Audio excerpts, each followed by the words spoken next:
الحمد لله الذي أجمعنا في مجلس القرآن ومجلس النصرة ومجلس السعادة والهداية ومجلس التزكية والتربية، وهو الذي خلق السماوات والأرض، وهو الذي يدبر الأمر كيف يشاء، وهو الذي علمنا ما لم نعلم، الذي لم يلد ولم يولد ولم يكن له كفوا أحد.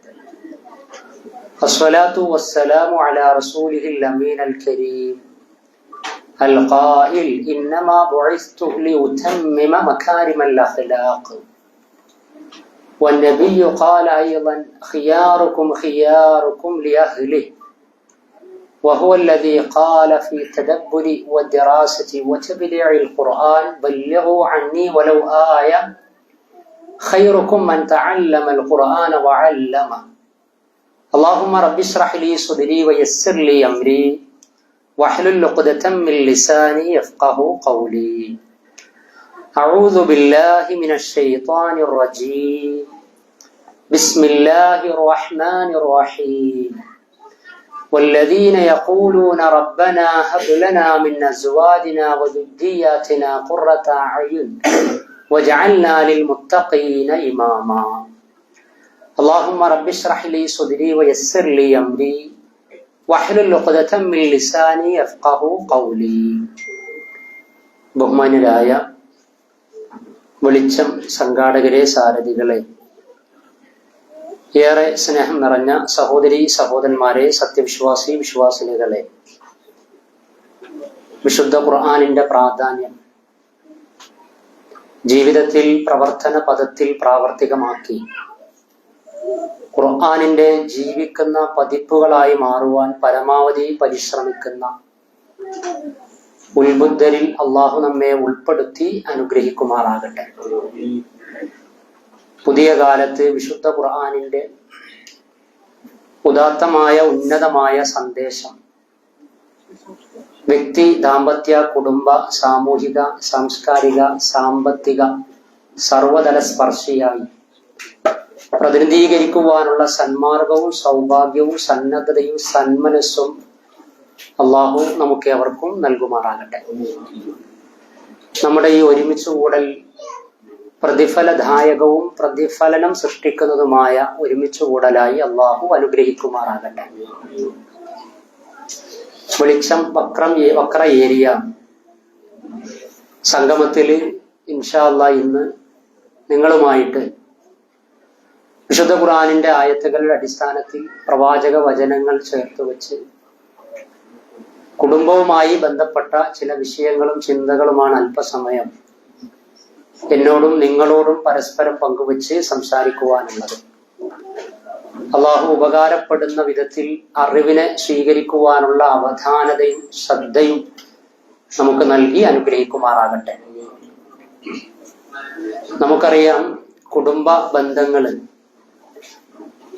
വളരെ പ്രാധാന്യത്തോടെ വ്യത്യസ്ത വിധിവിലക്കുകൾ നൽകിക്കൊണ്ട് വിശ്വാസി സമൂഹത്തെ ഇസ്ലാം പഠിപ്പിച്ചിട്ടുണ്ട്.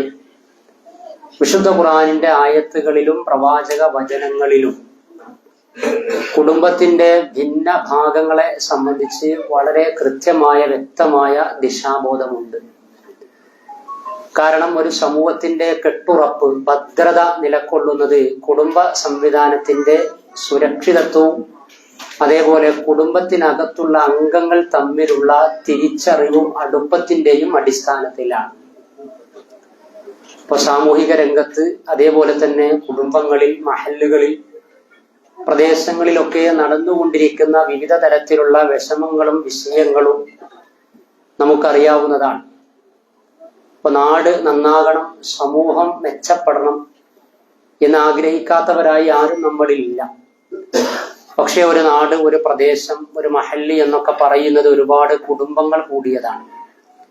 അപ്പോ ഒരു നാട്ടിലെ വിവിധ കുടുംബങ്ങൾ അവരുടെ ധാർമ്മിക നിലവാരം, ദീനീ ബോധം, ദീനിന്റെ അടിസ്ഥാനത്തിലുള്ള ജീവിത വഴി മെച്ചപ്പെടുത്തിയെടുക്കുമ്പോൾ ഒരു നാട്ടിലെ ഒരുപാട് കുടുംബങ്ങൾ നന്നാകുമ്പോൾ ആ നാട് തന്നെയാണ് സാംസ്കാരികമായും ധാർമ്മികമായും സദാചാരപരമായി മെച്ചപ്പെട്ടതായി തീരുന്നത് എന്ന് നമുക്ക് പറയാം. അതുകൊണ്ട് ഒരു സമൂഹത്തിന്റെ ചെറിയ യൂണിറ്റാണ് ഫാമിലി, കുടുംബം എന്ന് പറയുന്നത്. അപ്പോൾ കുടുംബ സംവിധാനങ്ങൾ സമാധാനവും സംസ്കാരവും സദാചാരവും വിളയിക്കുന്ന കേന്ദ്രങ്ങളായി തീരണം. കുവൈത്തിലെ വളരെ പ്രഗത്ഭനായ ഒരു സൈക്കോളജിസ്റ്റാണ്, ഫാമിലി കൗൺസിലറാണ്, എഴുത്തുകാരനാണ് ഡോക്ടർ ജാസിമുൽ മുത്തവ്വ. അദ്ദേഹത്തിന്റെ സ്വർഗം പൂക്കുന്ന കുടുംബകം എന്നൊരു പുസ്തകമുണ്ട്. അതിന്റെ ട്രാൻസ്ലേഷൻ എൻ്റെ ഓർമ്മയിൽ IPH ആണ് നിർവഹിച്ചത് എന്ന്. ഒരുപാട് ഫാമിലി സംബന്ധിയായിട്ടുള്ള പുസ്തകങ്ങൾ അദ്ദേഹം എഴുതിയിട്ടുണ്ട്. യൂട്യൂബിലൊക്കെ മനോഹരമായ അറബിയിൽ അദ്ദേഹത്തിന്റെ സംസാരവും പ്രഭാഷണങ്ങളൊക്കെ ഉണ്ട്. Doctor Jasimul Mutawwa, world wide family counsellor എന്ന് തന്നെ പറയാം. അപ്പൊ അതിലൊക്കെ അതിമനോഹരമായ ആശയങ്ങൾ വിശുദ്ധ ഖുർആനിന്റെയും പ്രവാചക വചനങ്ങളുടെയും അടിസ്ഥാനത്തിൽ ക്രോഡീകരിച്ച് അതിന്റെ ഒരു സൈക്കോളജിയും ഫിലോസഫിയും ഒക്കെ ചർച്ച ചെയ്തുകൊണ്ടാണ്. അപ്പോൾ എല്ലാ പരിഹാരവും നമ്മുടെ കുടുംബ സംവിധാനം മെച്ചപ്പെടുന്നതിന് വേണ്ടിയിട്ടുള്ള എല്ലാം അള്ളാഹുവിന്റെ അപാരമായ അനുഗ്രഹമായി നമുക്ക് ലഭിച്ച ഇസ്ലാമിക് ഹിദായത്തിലുണ്ട്, ഇസ്ലാമിക ജീവിതത്തിലുണ്ട് എന്ന് നമ്മൾ തിരിച്ചറിയണം. കസ്തൂരിമാൻ അതിന്റെ കസ്തൂരി അറിയാതെ ഓടുന്നത് പോലെ ഇസ്ലാമിന്റെ വാല്യൂ, വിശിഷ്യ അതിന്റെ ഫാമിലി സെറ്റപ്പിലെ വിധിവിലക്കുകൾ മാനിക്കാതെ പാലിക്കാതെ ഭൗതികമായ കാര്യകർമ്മ പദ്ധതികൾ കൊണ്ടോ ഭൗതികമായ മോട്ടിവേഷൻ കൊണ്ടോ സിസ്റ്റം കൊണ്ടോ അലങ്കാരം കൊണ്ടോ പ്രത്യക്ഷ പ്രകടനം കൊണ്ടോ ഒന്നും നമ്മുടെ കുടുംബത്തിനകത്ത് സമാധാനം ഉണ്ടാക്കാൻ കഴിയില്ല. നമ്മൾ മനസ്സിലാക്കണം. ശരീരം ചൂടാകുമ്പോൾ തണുപ്പിക്കാൻ വേണ്ടി നമുക്ക് AC ഫിറ്റ് ചെയ്യാം.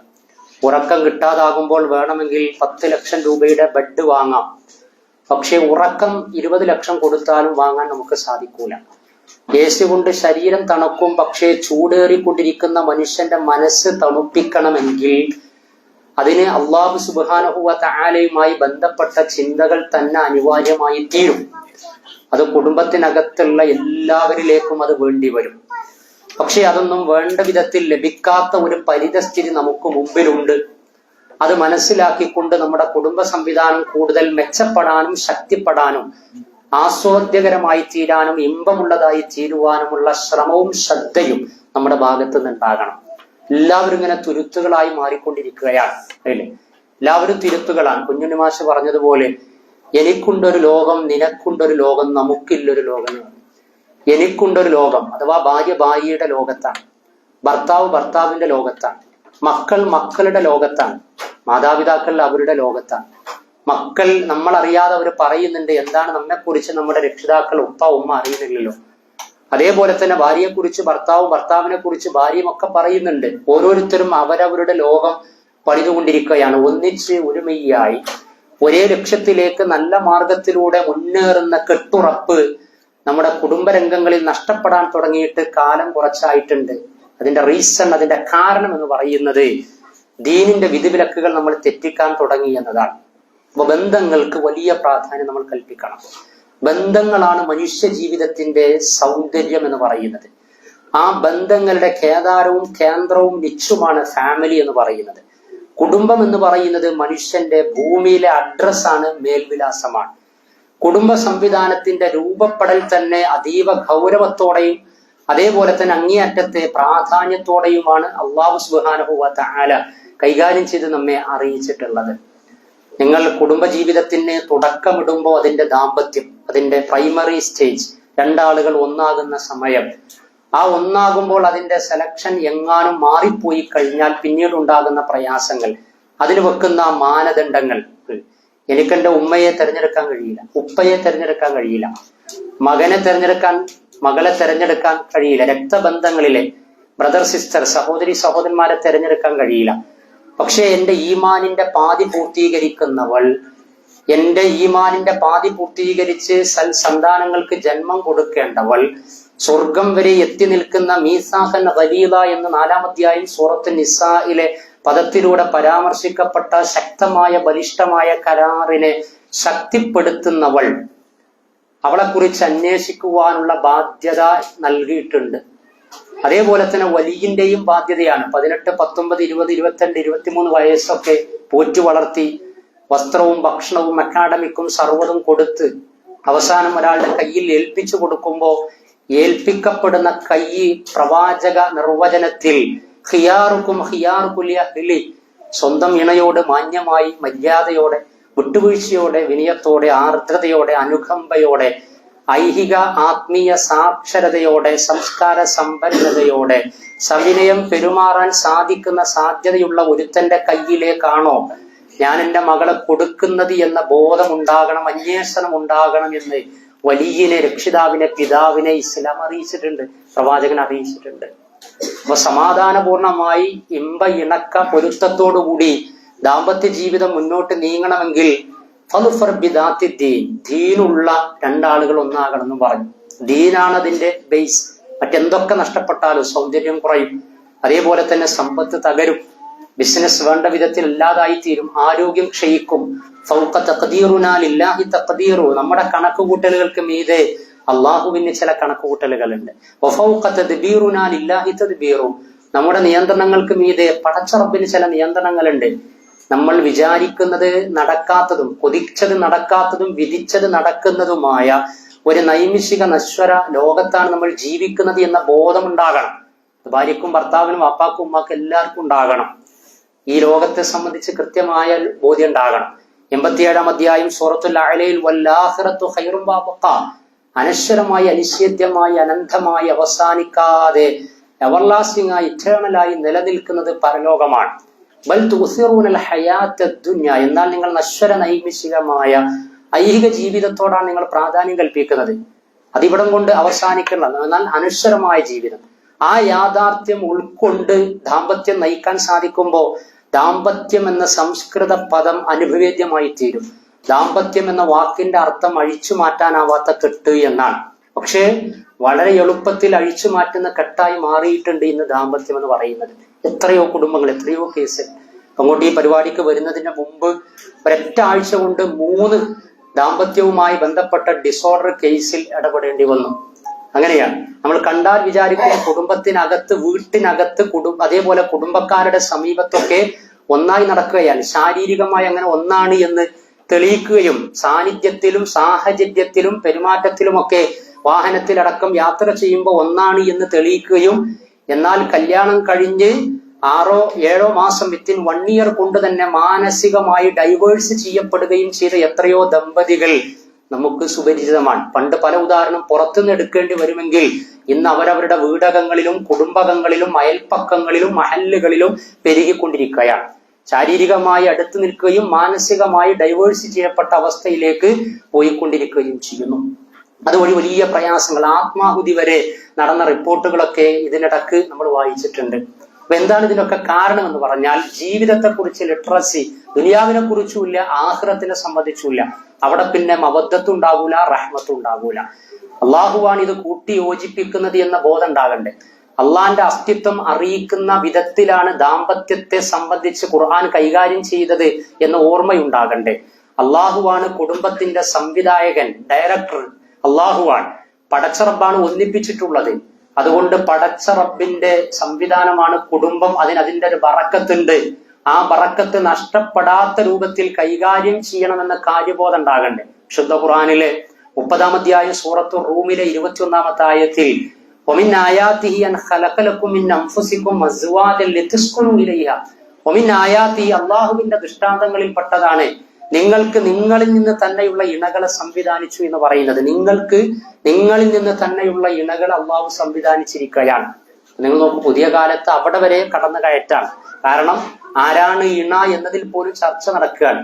ആണിന് ആണ് മതി, പെണ്ണിന് പെണ്ണ് മതി, ആർക്കും എന്തുമാകാം എന്നിടത്തേക്ക് വരെ ആ വിഷയം എത്തിക്കൊണ്ടിരിക്കുകയാണ്. ഇണ എന്ന് പറഞ്ഞാൽ ആണും പെണ്ണുമാണ് ഇണ.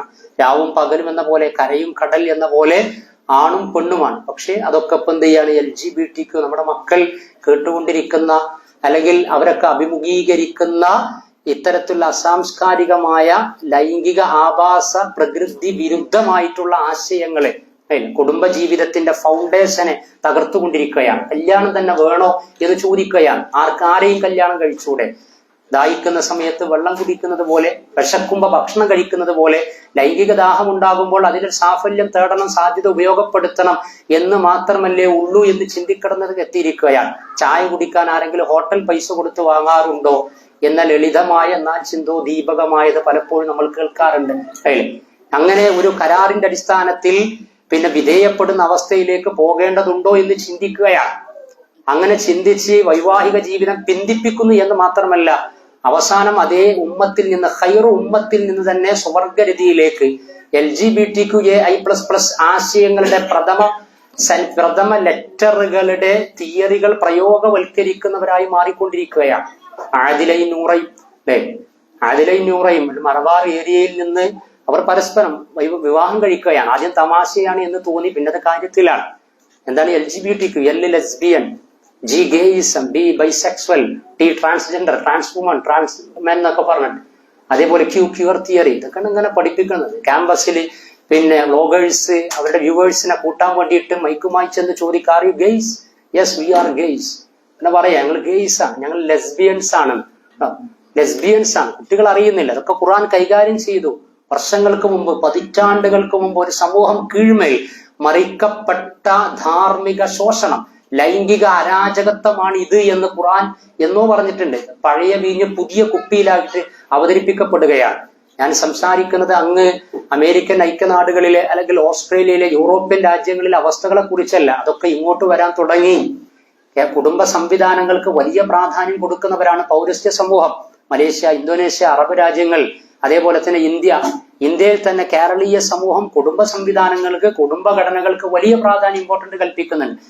എന്നാൽ അതിൽ നിന്ന് തെരഞ്ഞെടുക്കപ്പെട്ട വിശുദ്ധ ഖുർആനിലെ 3-ാം അധ്യായം സൂറത്ത് ആൽ ഇംറാനിലെ 104-ാമത്തെ ആയത്തിൽ വൽതകും മിൻകും ഉമ്മത്തുൻ യദ്ഊന ഇലൽ ഖൈർ, നന്മയിലേക്ക് ക്ഷണിക്കുന്ന, സദാചാരം കൽപ്പിക്കുന്ന ഒരു വിഭാഗം നിങ്ങളിൽ നിന്ന് ഉണ്ടാകണമെന്ന് ആരെ കുറിച്ചാണോ പറഞ്ഞത്, അതേ അധ്യായം 110-ാമത്തെ ആയത്ത് കുൻതും ഖൈറ ഉമ്മത്തിൻ ഉഖ്രിജത് ലിന്നാസ്, ജനങ്ങൾക്ക് വേണ്ടി പുറത്തു കൊണ്ടുവരപ്പെട്ട വിഭാഗമാകുന്നു നിങ്ങൾ. നമ്മെ കുറിച്ച് പറയാം. 3 കോടിയിലധികം ജനങ്ങൾ കേരളത്തിൽ ഉണ്ട് എങ്കിൽ around 90 lakh or above 90 lakh, 1 കോടിയോളം, 90 ലക്ഷത്തിലധികം ആളുകൾ മുസ്ലിമീങ്ങൾ കേരളത്തിൽ ഉണ്ട് എങ്കിൽ 2 കോടിയോളം വരുന്ന നോൺ മുസ്ലിംസിന് ഇസ്ലാം പരിചയപ്പെടാനുള്ള സർവ്വതും പങ്കുവെക്കേണ്ട ഖൈറു ഉമ്മയാണ് നിങ്ങൾ എന്ന് നമ്മെ കുറിച്ച് പടച്ചറപ്പ് സർട്ടിഫിക്കറ്റ് ചെയ്തിരിക്കുകയാണ്. സർട്ടിഫൈഡ് ആണ് നമ്മൾ. അതാണ് കുൻതും ഖൈറ ഉമ്മത്തിൻ ഉഖ്രിജത് ലിന്നാസ്. നമ്മൾ ഖൈറ ഉമ്മയാണോ? അയൽവാസിയായ സഹോദര സമുദായത്തിലെ കുടുംബം നമ്മുടെ കുടുംബത്തെ വീക്ഷിക്കുന്ന സമയത്ത് എത്ര കോൺഫിഡൻസ് ആയി, എത്ര ആത്മവിശ്വാസത്തോടെ, എത്ര നന്മയിലാണ് അവർ ജീവിതം നയിച്ചുകൊണ്ടിരിക്കുന്നത്. ആ കുടുംബത്തിലെ പ്രായം ചെന്നവർ അവഗണിക്കപ്പെടൂല. Because they are Muslims. അവർ മുസ്ലിങ്ങളാണ്. അവർ ഇസ്ലാമിനെ പ്രാമാണിക പ്രതലത്തിലൂടെ പ്രതിനിധീകരിക്കുന്നവരാണ്. വിശുദ്ധ ഖുർആനിന്റെ അനുയായികളാണ്. അതേപോലെ തന്നെ പ്രവാചക ജീവിതം മനസ്സിലാക്കിയവരാണ്. അതുകൊണ്ട് ആ കുടുംബത്തിൽ മാതാപിതാക്കൾ പരിഗണിക്കപ്പെടേണ്ട വിധത്തിൽ പരിഗണിക്കും. ആ വീട്ടിൽ നിന്നൊരു കുട്ടിയും പോണോഗ്രഫിയിലേക്ക്, അതേപോലെ തന്നെ നേരത്തെ പറഞ്ഞ തിയറികളിലേക്ക്, ലഹരിയിലേക്ക്, MDMA പോകൂല. കുട്ടികൾ അങ്ങനെ ഒരുമിച്ച് കോഴ്സ് എടുത്തുകൊണ്ടിരിക്കുകയാണ്. MDMA, പണ്ട് MA എന്നൊക്കെ പറഞ്ഞ BA കഴിഞ്ഞിട്ടാണ് MA. MD എടുക്കാന്നൊരു അഭിമാനം, എന്ന കമ്പനിയുടെ MD ആണെന്നാ. ഇന്നിപ്പോ കുട്ടികൾ MDMA യൂണിവേഴ്സിറ്റികളിൽ നിന്ന് സർട്ടിഫിക്കറ്റ് വാങ്ങിക്കൊണ്ടുവരികയാണ് അല്ലെ. എന്നിട്ട് 10 ഗ്രാം സ്വർണത്തിന്റെ വില നമുക്കറിയാം. MDMAക്ക് അതിനേക്കാളും വിലയാണ്. ഒരു വെളുത്ത സിന്തറ്റിക് ലഹരി, ചെറിയ പദാർത്ഥം, മുട്ടുസൂചിയുടെ തലപ്പ് കൊണ്ട്, പിന്നുകൊണ്ട് ആ പദാർത്ഥത്തിൽ അങ്ങ് കുത്തിയിട്ട് അത് അകത്താക്കി കഴിഞ്ഞാൽ പിന്നെ 24 മണിക്കൂർ എവിടെയെന്നുള്ളത് അകത്താക്കിയ ആൾക്ക് അറിയില്ല. ക്ലാസ് റൂമിൽ ഇരിക്കുന്ന സമയത്ത് കുട്ടികളുടെ കോൺസെൻട്രേഷൻ കണ്ട് അധ്യാപകർ അന്തം വിട്ടുപോകും. വാട്ട് എ മാർവലസ് കോൺസെൻട്രേഷൻ, എത്ര മനോഹരമായിട്ടാണ് ഇരിക്കണത്, എങ്ങനെയാണ് ഇങ്ങനെ ഐ കോണ്ടാക്ട് ഇത്ര കൃത്യമാക്കി തീർക്കാൻ ആ കുട്ടിക്ക് കഴിയുന്നത്, അങ്ങനെ നോക്കിയിരിക്കുക നമ്മളെ. അപ്പൊ എന്താ ഇതിന്റെ കാരണം? ഇതാണ്ട് അടിച്ചിട്ടുണ്ട്. അതേപോലെ ഓണാഘോഷങ്ങൾ, അതല്ലാത്ത ആഘോഷങ്ങൾ, ടൂറുകൾ. പണ്ടൊക്കെ ടൂർ എന്ന് പറഞ്ഞാൽ എന്തിനാ നമുക്കറിയാം, വിനോദയാത്ര, എക്സ്കർഷൻ, പഠനയാത്ര. ഇന്ന് 2 ദിവസം 3 ദിവസം 1 വീക്ക് ഹൈദരാബാദ്, ഡൽഹി എന്നൊക്കെ പറയാം. ഈ 5-6 ദിവസങ്ങൾ എനർജി നഷ്ടപ്പെടാതിരിക്കാൻ വേണ്ടിയിട്ട് എല്ലാ സംവിധാനങ്ങളും ഒരുക്കപ്പെടുകയാണ്. ഞാൻ പറഞ്ഞു വരുന്നത്, നമ്മുടെ കുടുംബത്തിനകത്തുള്ള സമാധാന, സംസ്കാര, സദാചാര, ബന്ധവിശുദ്ധിയുടെ നല്ല പാഠങ്ങളെ നഷ്ടപ്പെടുത്തുന്ന എല്ലാ സംവിധാനങ്ങളും വ്യാപകമായി കൊണ്ടിരിക്കുകയാണ്.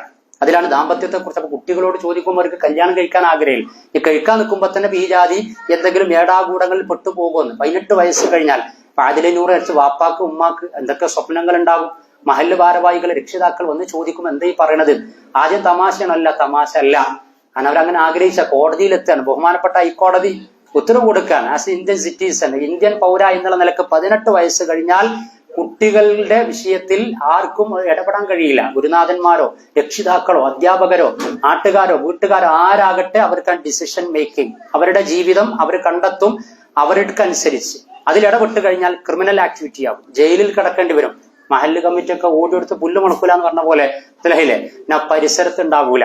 ലെസ്ബിയൻസ് എന്ന് പറഞ്ഞാൽ അതാണ്, പെണ്ണിനോട് കാമം തോന്നുക, അനുരാഗം തോന്നുക, ആശയങ്ങൾക്കൊക്കെ വേര് പിടിക്കാൻ തുടങ്ങിയിരിക്കുകയാണ്. അങ്ങനെ അതിന്റെ വിവാദം ഞാൻ പറഞ്ഞത് ഖൈറു ഉമ്മ, ഉത്തമ സമൂഹമായ, അതായത് പ്രകൃതിക്കിണങ്ങുന്ന വംശവർദ്ധനവിലേക്ക് നയിക്കുന്ന സർഗാത്മകമായ ലൈംഗിക ജീവിതത്തിന് അവസരമൊരുക്കുന്ന, ഇഷ്ടം നുകരാനും പകരാനും പങ്കുവെക്കാനും പറ്റുന്ന ജീവിതത്തിൽ നിന്ന് വഴിമാറിക്കൊണ്ട് സ്വതോം വംശജരുടെ അങ്ങേയറ്റം അശ്ലീലമായ വംശവർദ്ധനവിന് എതിര് നിൽക്കുന്ന ലൈംഗിക ആഭാസത്തിലേക്ക് എത്തിക്കുന്ന ഒരു ഉമ്മത്തിനെയും സമൂഹത്തെയും കുടുംബത്തെയും പറയിപ്പിക്കുന്ന, തന്റെ ശാരീരിക പ്രകൃതിക്ക് അന്യായമായി തീർക്കുന്നതിലേക്ക് പോകാൻ തുടങ്ങിയിട്ടുണ്ട് ഖൈറു ഉമ്മത്തിലെ അംഗങ്ങൾ എന്നാണ് പറഞ്ഞു വരുന്നത്.